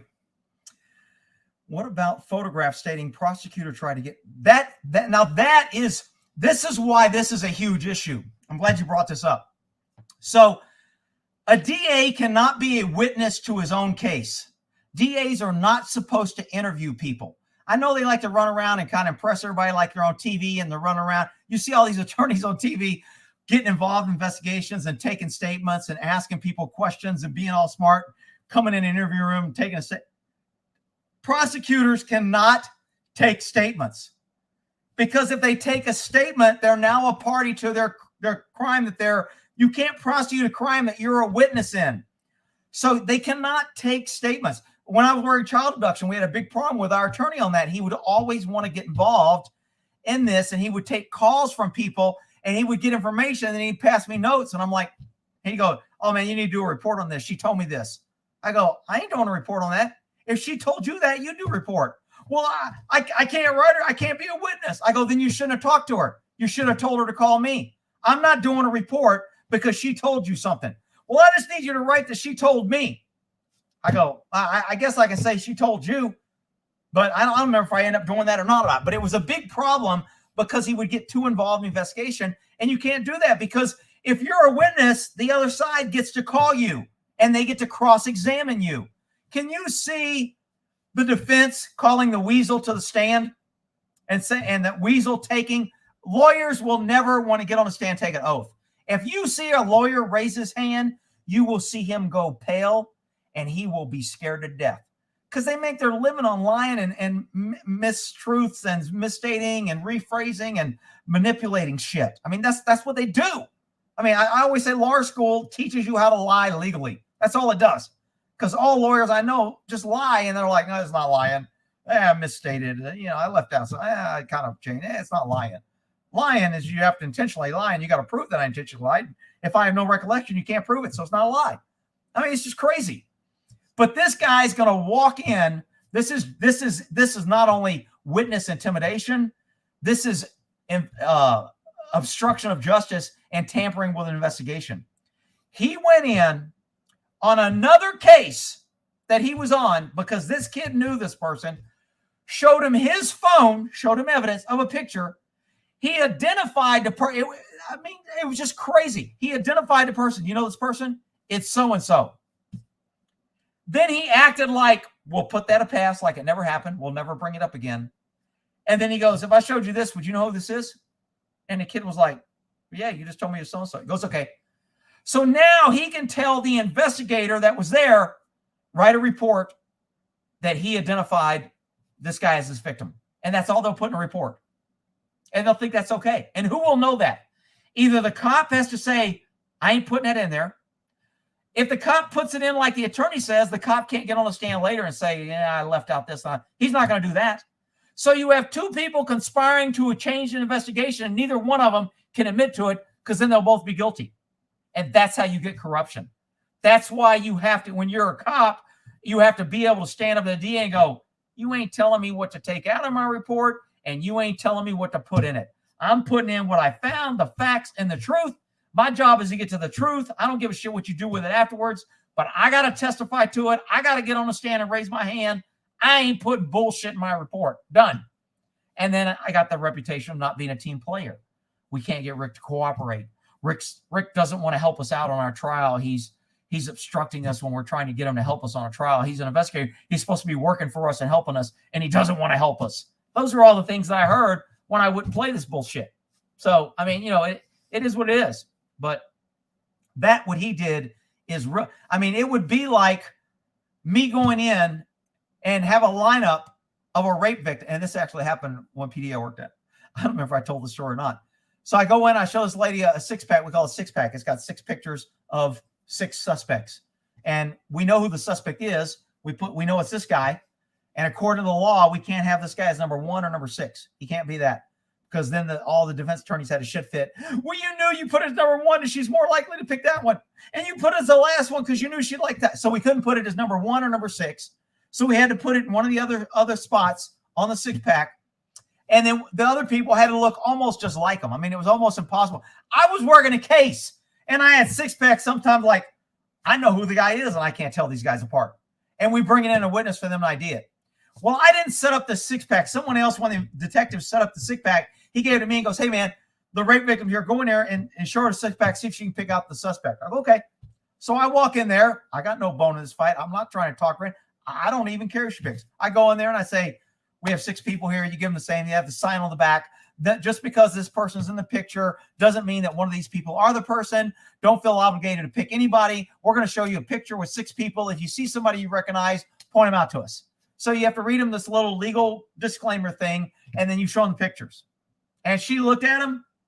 She goes, "He's not in there." And I'm like, "Shit. We know he's in there, you know?" So I'm like, I go, "Are you sure?" And she goes, "No, he's not in there." I go, "Okay."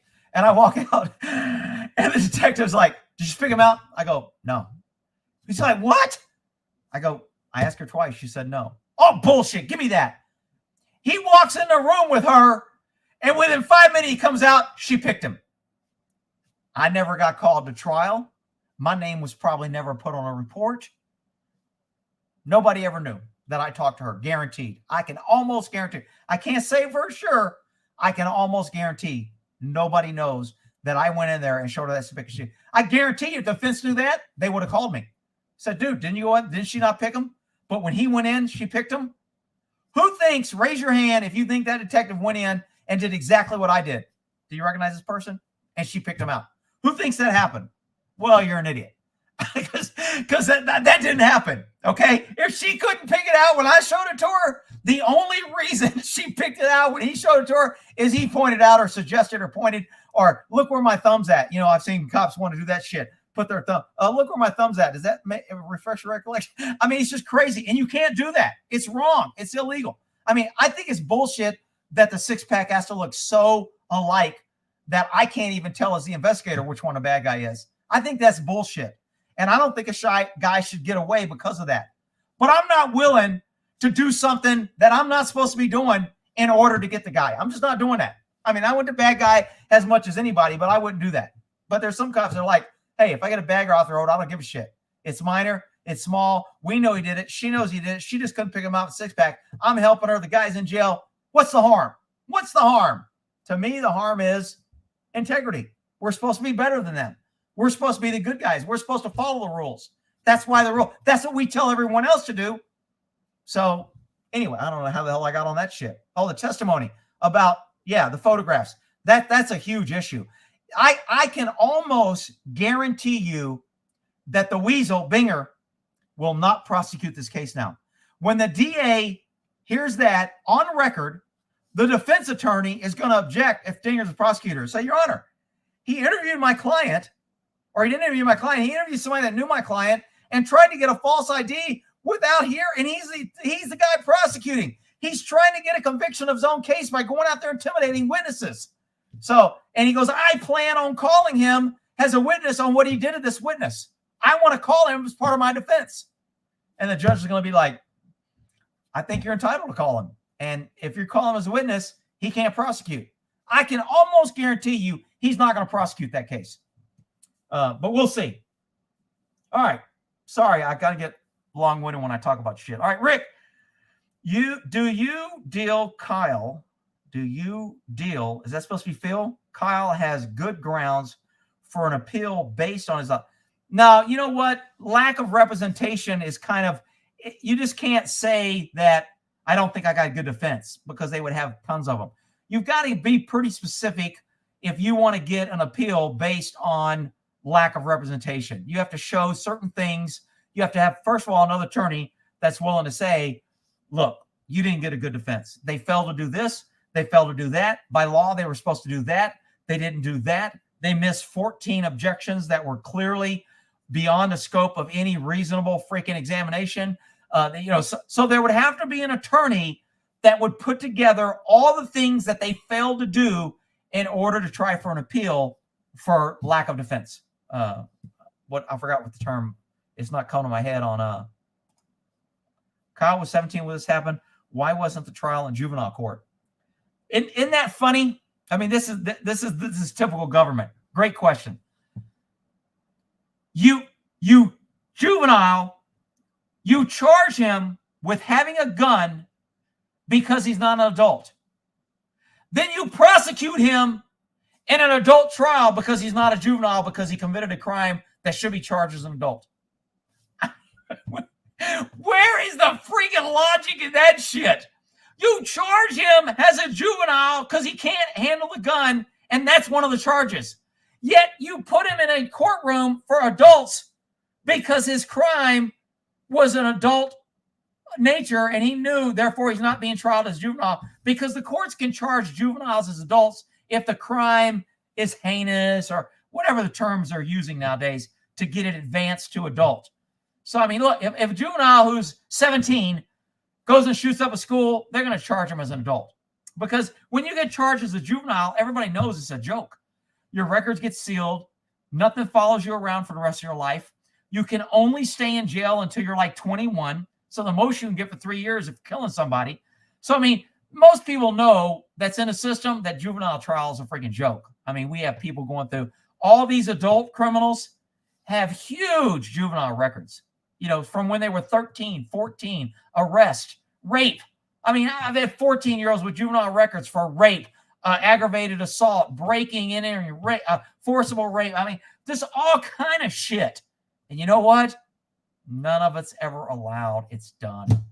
I mean, it's just crazy. But again, why does government do that? Why wouldn't government?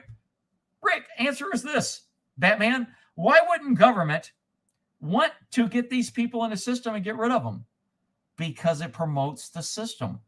The more crime, the more DAs. The more crime, the more judges.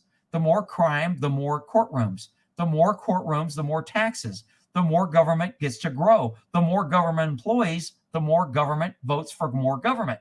The more government employees, they vote for more taxes so they can get raises.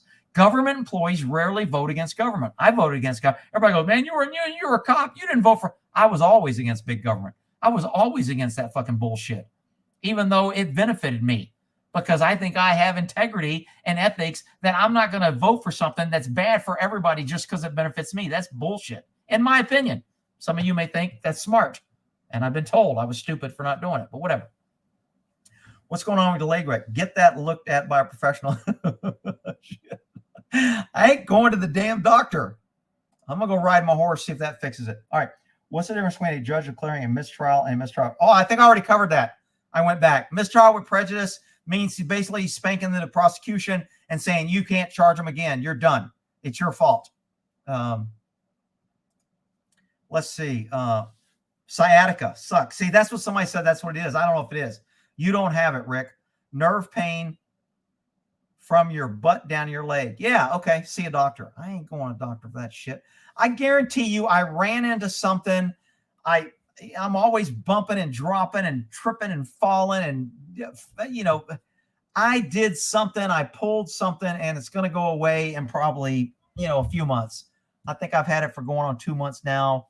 I'll give it a couple more months. If it's still there in 6 months, then I'll probably go to a doctor, have cut my leg off or whatever. I'm hoping one of the good witnesses you like to come on. I know I would love for either of those two witnesses to come on. The photography kid, I'd like to come on. I want him to come on so I can give him advice on the air on how to testify in the next trial when he gets called, and give him some tips on his testimony and what he did. That's why I want him to come on. The other guy, Hernandez, I'd like him to come on, tell me he did a good job, see if he had any questions on what he could have done better, and just talk about his case and who kind of prepped him and why he did the things he did. But and I also heard that he's a patriot, and he still, he's not one of those running around hating on America and America's mean and evil and all that other bullshit that's getting shoved down our throat 24/7. What's your take on Aubrey? I have not watched one thing about it. I remember the case. I remember the gun. I thought it was bullshit. The friendly jogger, and suddenly he grabs. It's kind of the same incident. He grabbed the shotgun when he got shot. And now they're making it out the mean white supremacist chased a poor black man who was jogging, who they had on video stealing shit. So, I mean, I have not watched that trial. I wanted to, but this trial started first, and it's just been monopolizing me. Was it ever mentioned that the owners of Car Source called Kyle or someone to come help? Yeah, it was mentioned a lot. Not only did he take a picture with him, he's got a text from Kyle. You've got 2 or 3 witnesses that worked for him for 10 years and that know him that said the owners gave them a ride, gave them a key, showed them where the ladders were at, asked for their help, and agreed to pay them a couple $100 for protecting their property. So, yeah, I think it was pretty clearly established that they asked for help, but they've got a civil trial that they don't want to get sued and get liability on for these debts. You like how the DA is basing their entire case on fact that Kyle pointed a rifle at the pedo, but the evidence fairly only dropped that off to the DA last Friday, yet they charged him. I'm not sure where you're going there. That was a complex question, objection. In your experience, how long do you think it would take for the jury? Okay, so the jury things, that's always the luck of drawing. Everybody's, we actually would have pools in the DA's office on certain juries and certain trials. And they would make little squares and you would buy squares and you would get the pot if you picked when you thought the jury was going to be. And you could, it was either luck of the draw, or they would you could write in. And if you ended up being right, then you got the pot. So, I mean, that's just a total guessing game. It's so dependent on so many factors, whether they get it on a Friday, whether they get it on a Saturday, whether they get it on a Monday, because all those things matter. If they get it on Monday, they're more likely to kind of talk and discuss a little bit more and take more time because they're there for the week. It doesn't matter. If they get it on Friday or Saturday, sometimes they want to get over the weekend. Maybe they'll force it. Maybe they don't want to come back Monday. Maybe they want to finish Monday. So yeah, there's so many factors on how long it will take. The general rule is if a jury comes back really quick, they're probably voting not guilty. Because if they're voting guilty, they think about it a little bit more. They know they're going to send the guy away. It's a little bit harder decision for them to pull the trigger and say guilty. So it takes a little bit longer. So traditionally, fast returns are good for the defense because it's probably not guilty. Because they didn't have to, this is bullshit trial. Not guilty, not guilty, not guilty. This is all bullshit. Let's go. So fast returns are good for the defense. Now, in this case, how long will it take? You could have some juror on there that wants to go through every piece of evidence. It's like, I'm not making a decision until I see this, that, and I want to see it all. Everybody's like, dude, that's going to take a week. I want to see it or I ain't making a decision. So he gets to see it or she gets to see it. So, so to try and predict what 12 people are going to do and what motivates them to hurry or whatever. Now, if this jury trial, and I don't know if they start juries close to Christmas for this, if this jury trial, let's say they get it on the 21st, and they're going to be sequestered through Christmas, the odds of getting a fast jury back is pretty high. So again, time, weather, what's going on, shopping, Black Friday, Thanksgiving, whatever. There's all kind of factors. Now, we would like to think that jurors would never do that. I mean, they've got a kid's life in their hand. This is serious. Look, people nobody's taking his trial as serious as Kyle. Kyle's the only one with skin in the game that's got his whole life hanging on this bullshit Mickey Mouse, the Weasel, Lion trial. I mean, it's a sad situation. Let's see here. Do they know the jurors' names, and is the DA using death threats to the jurors and witnesses? What? Do they know the jurors' names? Of course they. Who is they? Are you talking about the DA? The DA knows the jurors' names. The defense knows the jurors' names because they picked them. And the court knows their names. And is the DA using death threats to the jurors? And I don't understand that, dude. You guys ask a question. It's got to be so I can read it. You got to write it like a 5th grader so I can figure it out. Leg pain. Have you tried switching the items? I don't carry things around in my back pockets or front pockets. So that ain't the case. It ain't because I'm carrying something. Let's see. Hurricane Man dropping me some money. Thanks, Bubba. Why does the jury have to leave when the judge yells at the DA? I think they should know. The judge should at least tell them and ask what. Well, I like judges that let jurors ask questions. A lot of cops don't. I did. I liked it because the jury was engaged and they got to make the decision. So I think they ought to be allowed. So there was a couple of judges that always asked the jury before he released a witness. I testify, defense, you finished, prosecution, you finished. Okay. Anybody on the jury got a question for Detective Gore before he leaves? And a jury raised hand. Your Honor, I'd like to blah, blah, blah. Now, I couldn't answer, and I knew I couldn't answer. The judge would hear the question. He would say, I think that's a fair question. Any objection?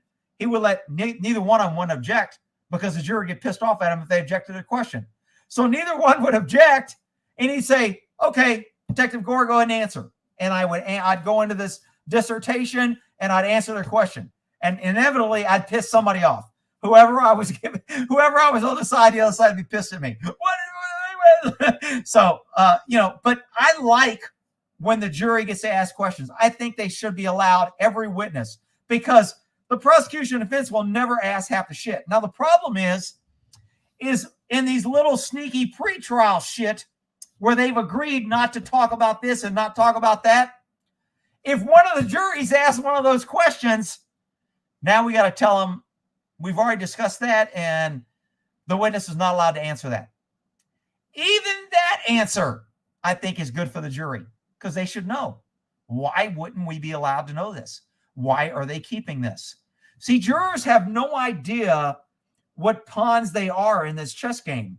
And the more educated, that's why the DA doesn't want an educated juror. They want the stupidest people they can find so they can impress them with their lawyer skills and their attorneys and their cute little hairdos, and they will get what they want. So, but the courts have ruled you can't chew out. Some judge chewed out an attorney too much, and the Court of Appeals overturned it and said, look, you prejudiced the jury with your treatment of the attorney in front of them. Therefore, he didn't have a fair chance. The trial wasn't fair. We're overturning it. And so that's why they make them leave. I agree the jury should see it. Oh, hang on. I missed one up here. What's the difference between a judge claim mistrial? Oh, already got that one. Rick, I'm glad the judge saw the BS of the DA washing, trying to pass all his arguments in a jury column. I'm glad too.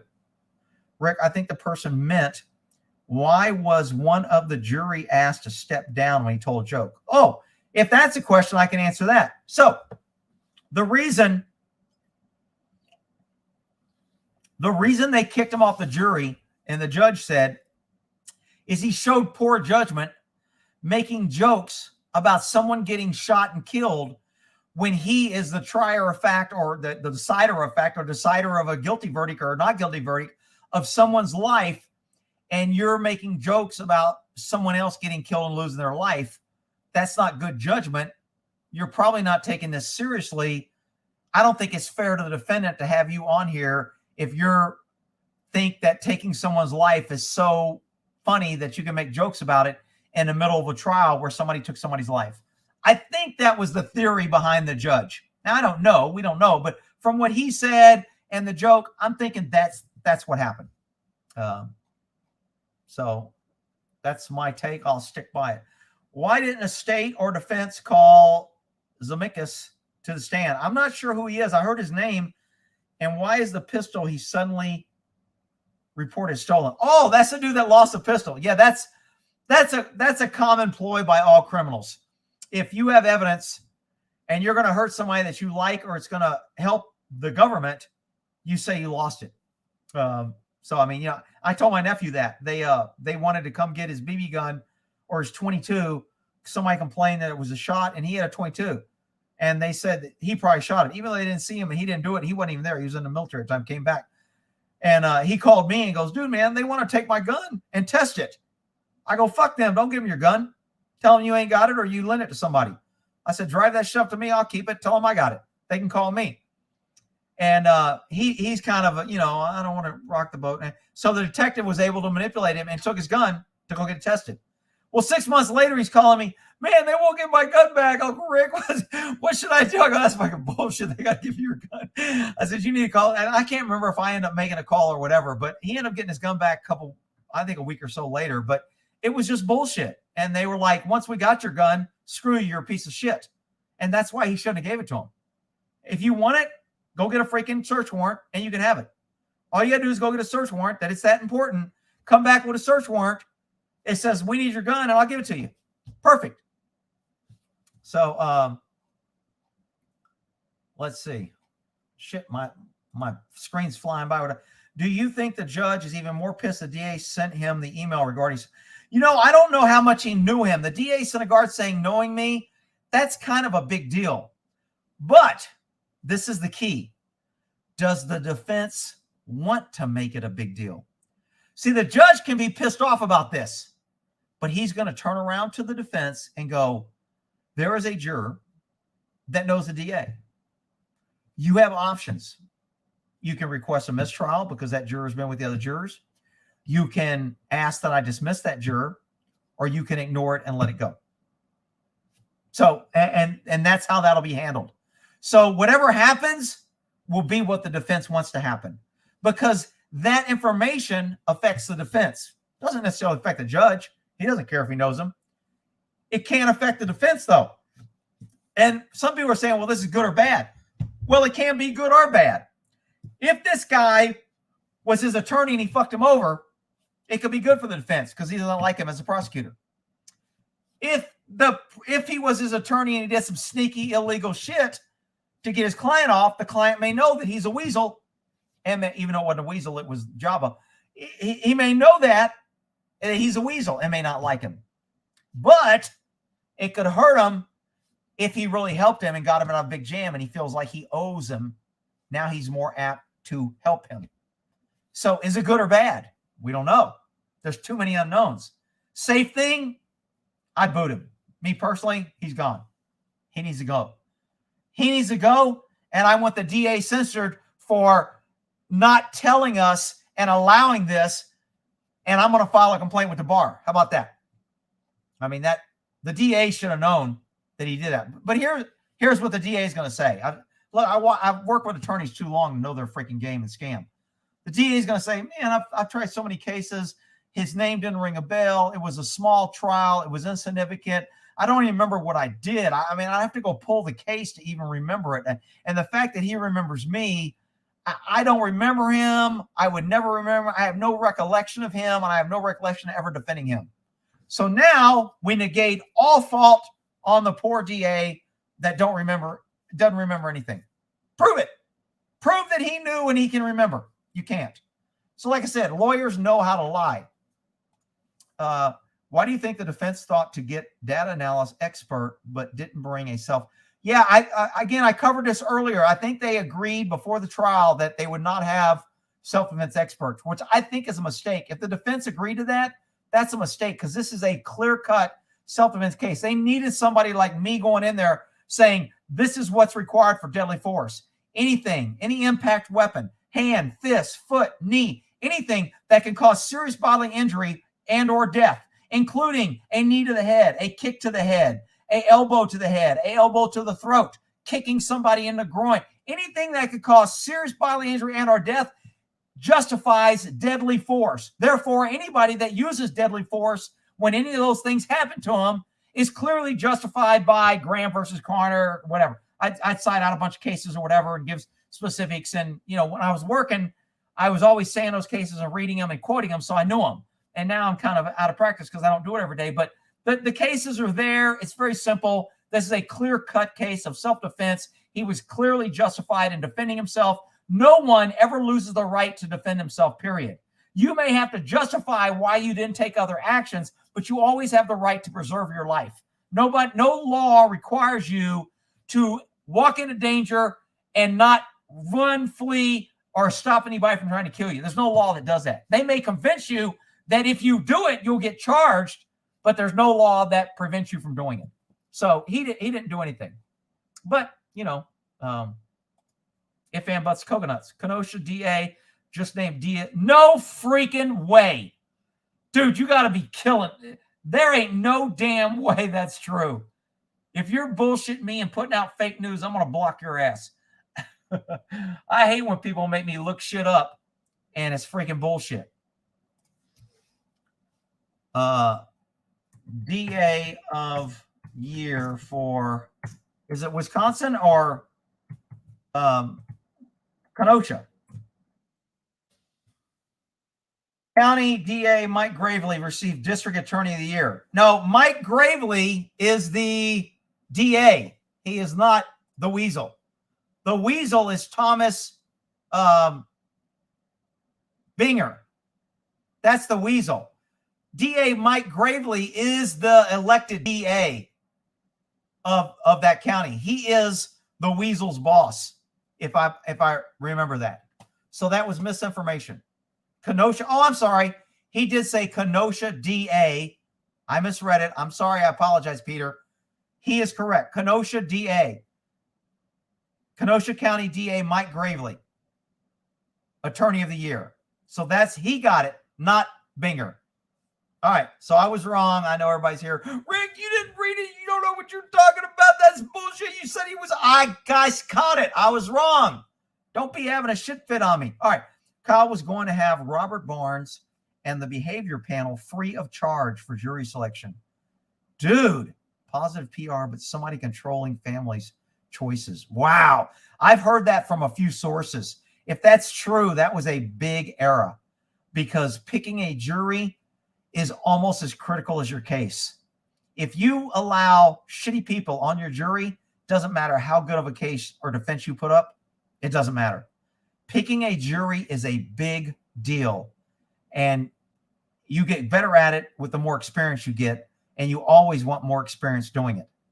I don't even know if they had a mock trial. Sometimes for these cases like this, they'll have a mock trial. They'll have a mock jury, and they'll present their case and have the jury come to a verdict and not know anything about anything. And they will come to a verdict from the evidence that's given to them to see how it plays, how the attorneys feel, whether they get an evident impression of the attorney. I didn't like the attorney when he did this. I didn't like when the attorney did that. I thought that evidence was kind of petty, and they'll get feedback on that to work for the real case. Will you come to Ghislaine Maxwell case at the end of the month? Ghislaine, is that the Epstein didn't kill himself girl? She said she was a citizen or nonprofit. Wow, I didn't know she was doing a trial. Is it going to be televised? I would love to do that case because she was like the kingpin. She was like his pimp master, I believe. But he didn't kill himself. Anyway, where are we at here? Rick, are you going to see the picture that was emailed to you earlier? You know what? I did not check. Hopefully I didn't get a million freaking emails. Hey, come on, phone. Mailbox. Inbox. Truman, there it is. Image. Let me see this. Shit. Hang on, I'm Are you sure that ain't Photoshop, dude? Come on. Are you serious? All right, I got to put this up. Hang on. I'm going to email this to myself so I can pull it up on my account that I can get to easy.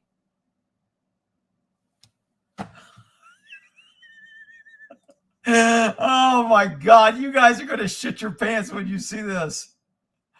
All right. Save image as. We'll just call it BJ. Not like BJ's Brewery.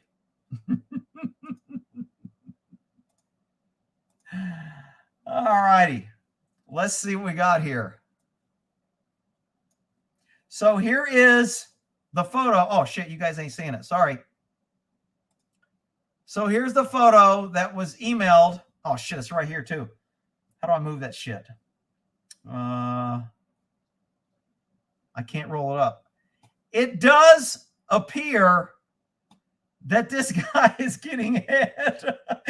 She's kneeling. Oh, my God. You're killing me, dude. Are you freaking kidding? Hang on. Let me get this to a different viewer.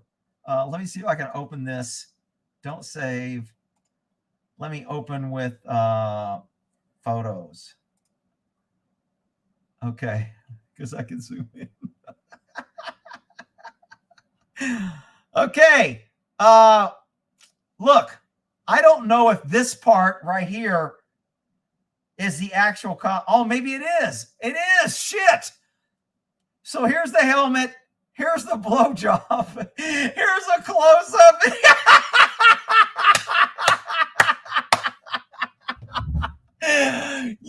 Dude, is the jury getting this photo? This is freaking classical. Oh my God.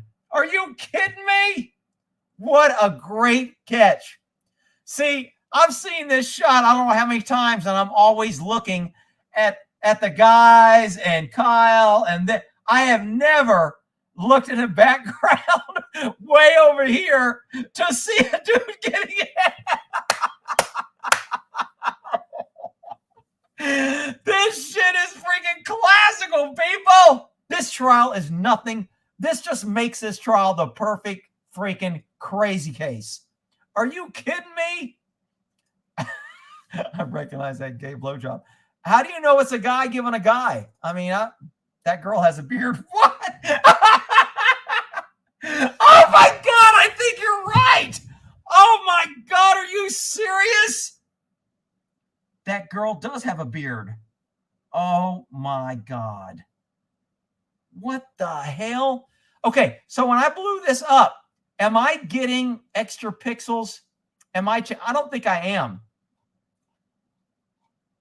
So that's as high as I can go. I don't think this is adding pixels, but that's pretty freaking funny. I should make this my thumbnail. Oh shit. I will post this on my YouTube channel under my little comment page dashboard. So if you go look for it, I will post this picture and say good shot. I won't say this because YouTube will have a little shit fit. They're probably already going to watch this video. Some little freaking crybaby in a rainbow cubicle is already crying. He showed somebody getting his penis, his pee-pee sucked. It was horrible. I'm shocked. Shut up, you freaking crybabies. It's photoshopped. Old blowjob pic that originated from 4chan. Is it really? I would kind of, I mean, my first gut is there's no freaking way that actually happened. But I mean, how can you tell if it's photoshopped or not? Absolutely added pixel. It's not creating pixels, but it's adding them. Really? Wow. Okay, Google ruled out use of force in Rittenhouse. Google ruled about. Google don't get to rule shit. Google ruled about use of force in Rittenhouse trial. What do you mean they ruled about it? What the hell does that mean? I got to go back up to my fire trucks. Because, are you adding pixels to the guy's pickle?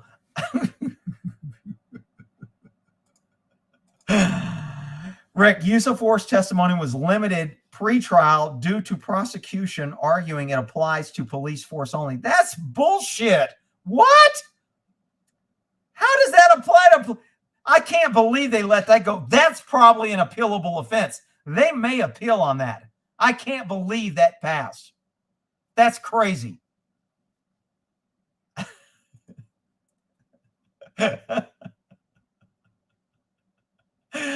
Shit, when I saw the picture I need to look at the guy's beard. I guess I'm biased to where I just think when somebody's giving head, it's a woman. I'm sorry.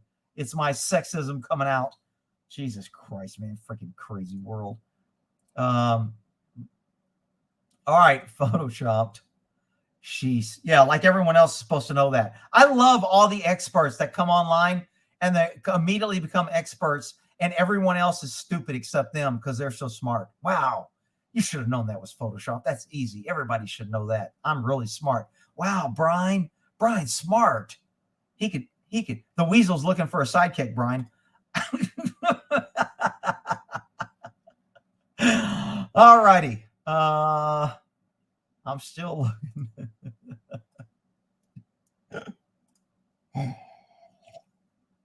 All right, we officially went to the gutter. We were doing good. Truman. Everybody thank Truman for sending that. All right.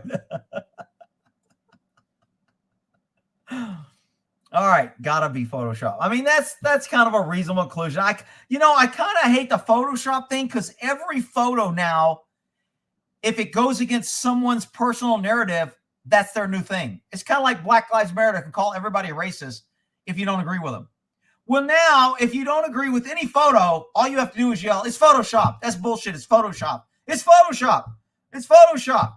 And so now Photoshop has lost its meaning because I don't believe when people say it's Photoshopped all the time now because everyone uses it just like Black Lives Matter uses everybody as a racist if you don't agree with them. FBI agents in the crowd. Yeah, they probably are both FBI agents. Little freaking weasels. Exhibit blowjob A. I blew this up. Somebody said I blew it up. Pun intended. It was the summer of love. Move the pickle will show enough zooming. Need more pixels. Oh, shit. We officially digress from having a good conversation about the trial. Rick, I'm 6 years. Major surgery for cancer. If younger man attacked me unarmed, I shot him. I think I'd be. Yeah, that comes down to what's called disparity of force ruling. And if someone is less able to defend themselves, they're allowed to use more force, which is why most female cops that shoot everybody for bullshit, they never get charged. It's always justified because they're female. And so it's like, oh, well, it was a guy. He could have took her gun, so she was justified in shooting him. That's why you don't want female cops, because now they can shoot anybody and claim that. That's why you want people who have the same standard and same standard of training as cops, so you don't have people who can shoot anybody. I mean, it's like, dude, I really want to shoot this guy. Come here. Let me grab a little woman. Come here. You got a gun. Can you shoot him? Because I don't want to shoot him and he'll take your gun. And then she gets to shoot him, but I couldn't shoot him. I mean, what it's just bullshit that we've digressed into this freaking ignorance of freaking no common sense anymore. Google the search term ruling about use of force trial. All right, let me get rid of my picture. I know some people are going to be upset. Let's see. Ruling about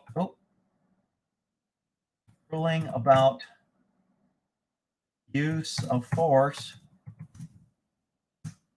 expert,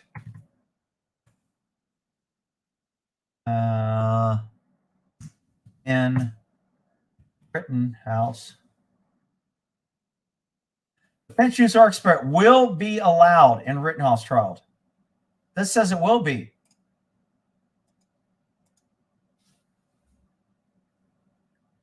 Defense use of force expert will be allowed at the Rittenhouse trial. A use of expert will be allowed to testify at Crown Rittenhouse trial shooting of 3 people during a protest against police brutality in Kenosha. Rittenhouse, 18, is charged with killing of Joseph Rottmeyer, Atherton Huber, and wounding Gage, 17, when he committed armed with a rifle. During pretrial hearing Monday, Judge Bruce Schroeder ruled to allow the defense to call John Black during Rittenhouse trial as an expert witness. This is a bad case. John Black was an expert in computers and photography and programs. He was not an expert, although he did say on a stand that he has testified as use expert. So this article is bullshit in the Wisconsin radio shit. Kyle Rittenhouse defense team allowed to call use force. This is a Chicago Sun-Times says he's allowed. John Black. Rittenhouse attorneys want to use of force expert John Black to testify, acting in self-defense. Prosecutors asked to block Brian's testimony, arguing the jurors don't need an expert to understand what happened. The prosecution always uses experts. Schroeder told his attorneys that Black wouldn't be allowed to testify about Rittenhouse was thinking when he pulled the trigger or whether he definitely acted in self-defense. Maybe it was a choice not to put him on because he was restricted. I don't know how that worked out. All right. So that cleared up that one. Did it clear it up? Who freaking knows? Oh, somebody's wanting us to go gutter. Where are we at here? Wow, I'm out of do you think he's guilty? No, I don't think he's guilty. He might be guilty of possessing the gun if that was the case. But other than that, I think all of his actions were caused by the other people attacking and chasing doing him. He wasn't out looking for trouble. He wasn't provoking. He wasn't doing things to incite a riot. He was trying to help the community. He was out there volunteering his time and medical services. He was doing the right thing and was forced into a bad situation. So me personally, I do not think he's guilty of shit. But, you know, what do I know? I'm just another dumbass on the internet with an opinion, I guess. Pickle. Who heard of Piccolo? Pinocchio? What? Piccolo? Who likes pickles? All right, here we go. In the gutter. Submit that to the judge and show him how easily those blobs can turn into something. That's a good idea. Just as a joke, one of the attorneys can send it to him and say, hey, look at this. This is how easy adding pixels, what it can appear. Do you know if Wisconsin has a stand your ground? I do not know if they have a stand your ground. I did hear they did not have a duty to retreat. But they want to argue that he could have retreated. But somewhere I either read or heard that they do not have a duty to retreat. I think California used to have a duty to retreat. I don't know if they still do or not. Let's see. Wish the defense had at least got someone that knew something about rifles. Yeah, I mean, it was really, the jury was really fed bullshit misinformation. Stretch your psoas muscle to get rid of leg. What's a psoas muscle? Shit. You know I'm Googling that shit, because if that shit will do it. See, I don't stretch. I am the most non-flexible. I've never been a stretching person. I've never been able to touch my toes without bending my knees. I'm just not a flexible person that way. And PSOAS. Is that a butt muscle? The psoas muscle is located in the lower lumbar region of the spine. That's what Pat told me to do. Is this Pat? Pat told me I should sit in a chair and go this way. And I do feel a little tenseness in my lower back, and then go this way. And he said, if you do that, it'll go away. And of course, my dumb ass was like, whatever. So now you're telling me extends through the pelvis to the femur. This muscle works by flexing the hips joints and lifting the upper leg towards the body. Yeah, that's what I need to do, because that's what's hurting. A common example would be creating from muscle. This muscle is walking. A common example of movement created from this muscle is walking. Huh. What are the symptoms of a tight? A tight muscle will cause multitude of problems. Chronic back pain, poor posture, bloating, constipation. Damn, I'm not getting all that shit. I just got a little pain. Leg rotation. Damn, that shit. How do you release the muscle? Oh, let's see here. I'm going to take my right hip flexors and flex them more. And then I'm slowly going to release both my low back. That's it? And my right hip flexors. Oh. And just lengthen my leg to let them lengthen out more. And in between each set, I'm going to do an arch and a flatten. And then I'm just going to bend my leg and start again. Arch, flex the right hip. Slowly release. Hey, I'm on it. People are like, what the hell? This guy's supposed to be freaking talking about. Oh, shit, I didn't have it on the screen. I thought you guys were watching with me. Sorry. Okay, why didn't Kyle's defense team bring on Masab? Masab is freaking pretty old news. I mean, he is world-renowned, and a lot of people like to. I mean, he was teaching use of force back when I was in the freaking Air Force in probably 78, 79. I mean, he's been around for a long time. That doesn't mean he doesn't know what he's talking about, but sometimes if you get into a niche and that's all you've done, you're not as credible as you may think you are. I don't know how much he gets called to testify nowadays. Took karate, hapkido when I was little, trained by the Army. Higher bar for me to claim defense. I don't know if it's a higher bar, but if you use your training to do damage to someone that wasn't fighting back, or was that littler than you, or you use your training and you hurt somebody, like broke their neck or broke their leg or arm or something, then they would say you used your training not as if it was trained and you took advantage and there was a disparity of force that you shouldn't have done. I mean, it's kind of like cops using the same force on a 90-year-old woman as they do on a 22-year-old male. I mean, you just don't. Most people would think you wouldn't do that, even though there's cops out there. Those two cops that beat the hell out of that lady for stealing something from freaking Walmart. and she just won a large lawsuit. Long work day, fell asleep for a bit. Sorry. Did you catch the comment about prosecutor looking bad from Iron Man? I don't think so. I did. Shit, I've been live for 3 hours and 29. What the hell? You people were supposed to remind me. And I haven't even drank one glass of wine, although this is kind of a big glass of wine for me. So, I mean, it was only half full, but still.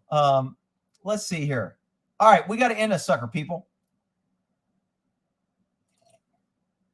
How could the recent Supreme Court Rittenhouse case change self-defense? What's the recent Supreme Court case? The only recent Supreme Court case that I've been covering, which I have videos on, I just haven't posted them, on New York versus the Pistol Club for the Supreme Court. I did 3 one-hour videos on the actual Supreme Court hearing, which is pretty interesting on how the justices were asking and what the questions they were asking. So if you like the legal stuff, that will be coming out soon. I just haven't made it public yet, but they're already uploaded and ready. I just got to type all the shit in. Let's see. Do you think we need more militia out? Now, see, that term militia was pissing me off because militia has become a bad word now, and yet everyone's part of the militia. We're all part of defending this country against enemies. So, if some country invaded right now, we wouldn't have to go join some militia in order to fight the enemy of our country. So, this term militia, everybody's bad. It's those mean white supremacists that are only in a militia. I just don't like that. But what's the thing? I think we definitely need, especially since government cops ain't doing shit. That is a problem. But I don't know if we need militia or you just need to be armed and able. Court believes FBI had a drone.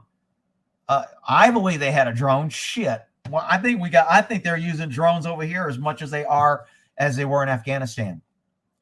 You can't see those drones. I mean, they're up there.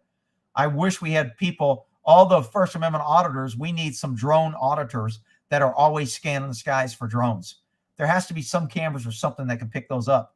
And I think we got drones all over the freaking place. They're violating our government is just sick and drunk with power.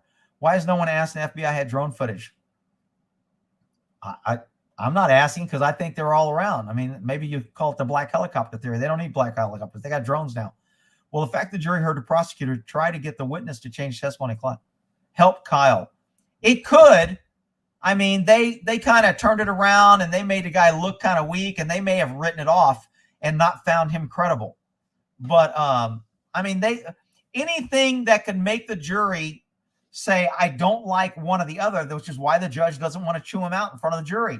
You want those two to be seen as equal, which is why they shouldn't be making faces. They shouldn't be doing illegal shit. They shouldn't be getting, pissed off and, All right. I got to go down, people. We got to get the hell out of here. What time is it here? It's 10:30 in Texas. That's freaking crazy. 3.5 hours.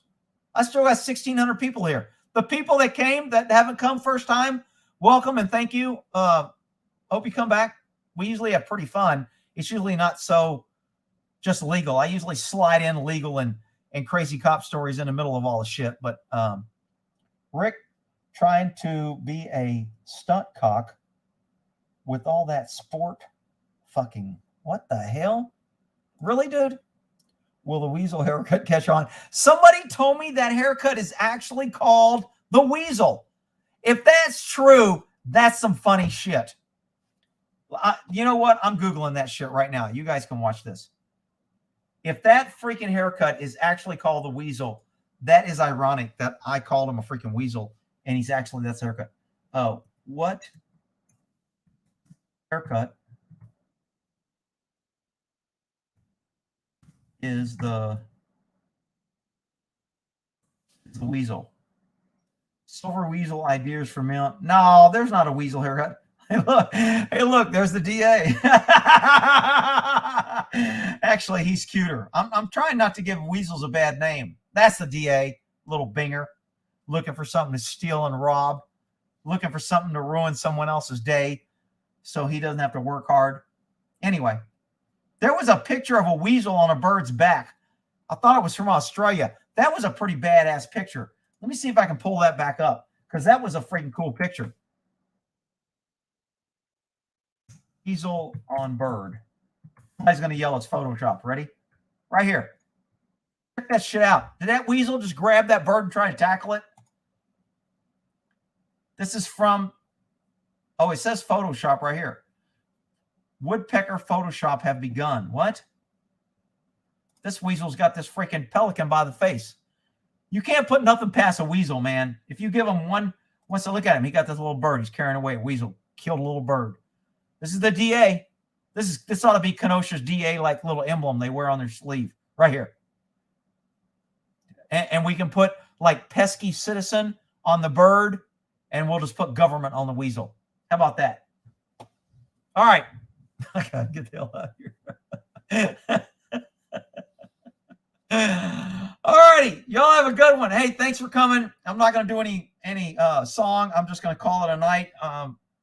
Thanks for coming. I thought I had something else I had to show that somebody sent me, but evidently I don't have it around. So whatever.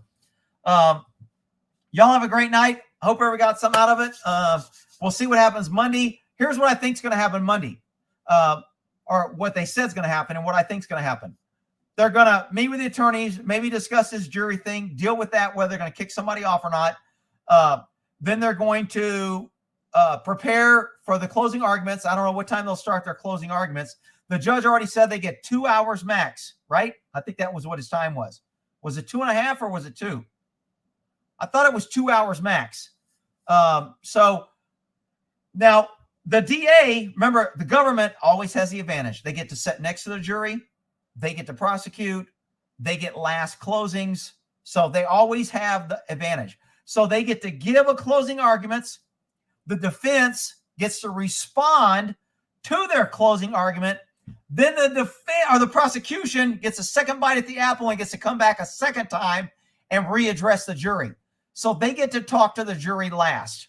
All the benefits always goes to government. But the burden of proof is on government, and they have to convince 12 people. So some people might think that's fair. So look, have a good night. We'll see when they get the jury. They'll do their closing.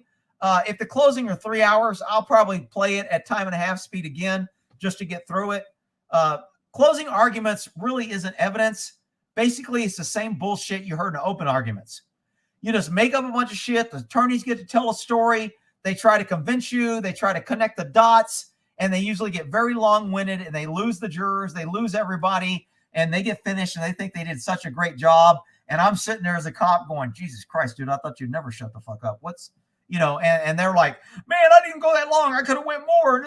I'm like, dude, you lost me after about freaking 20 minutes of your shit. But anyway. Well, good. That's why you're not on the jury. They get pissed off. If you tell them you didn't like their closing, then they're going to get pissed off at you. God damn it, Gore. Why aren't you a team player? Shut up. You're freaking team player bullshit. All right. They'll by the end of the day, I'm pretty sure by Monday, the end of the day, the jury will have the case, which means they will start deliberations probably Tuesday. Now, I didn't hear if they were going to sequester them during deliberations.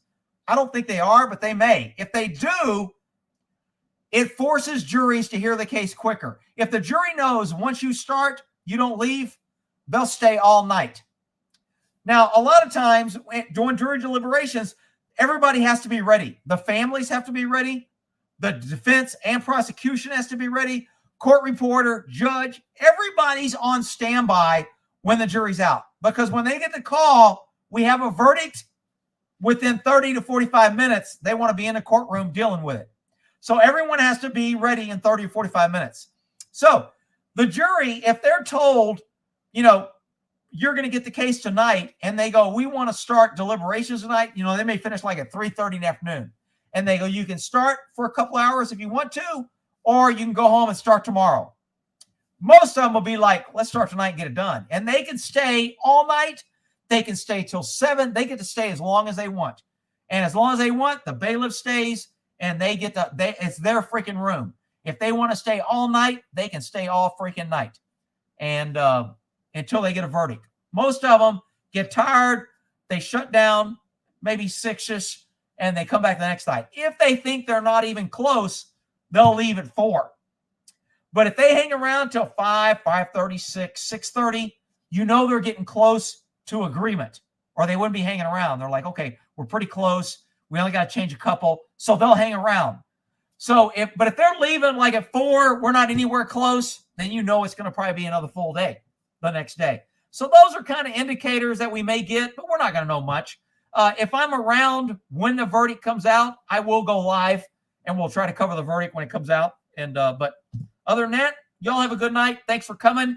It is 10:34 in Texas time. I'm going to go say goodnight to my horses, check on my boys, make sure things are locked up, finish my wine, and call it a night. Thanks for coming. Y'all have a good one. We'll see y'all later.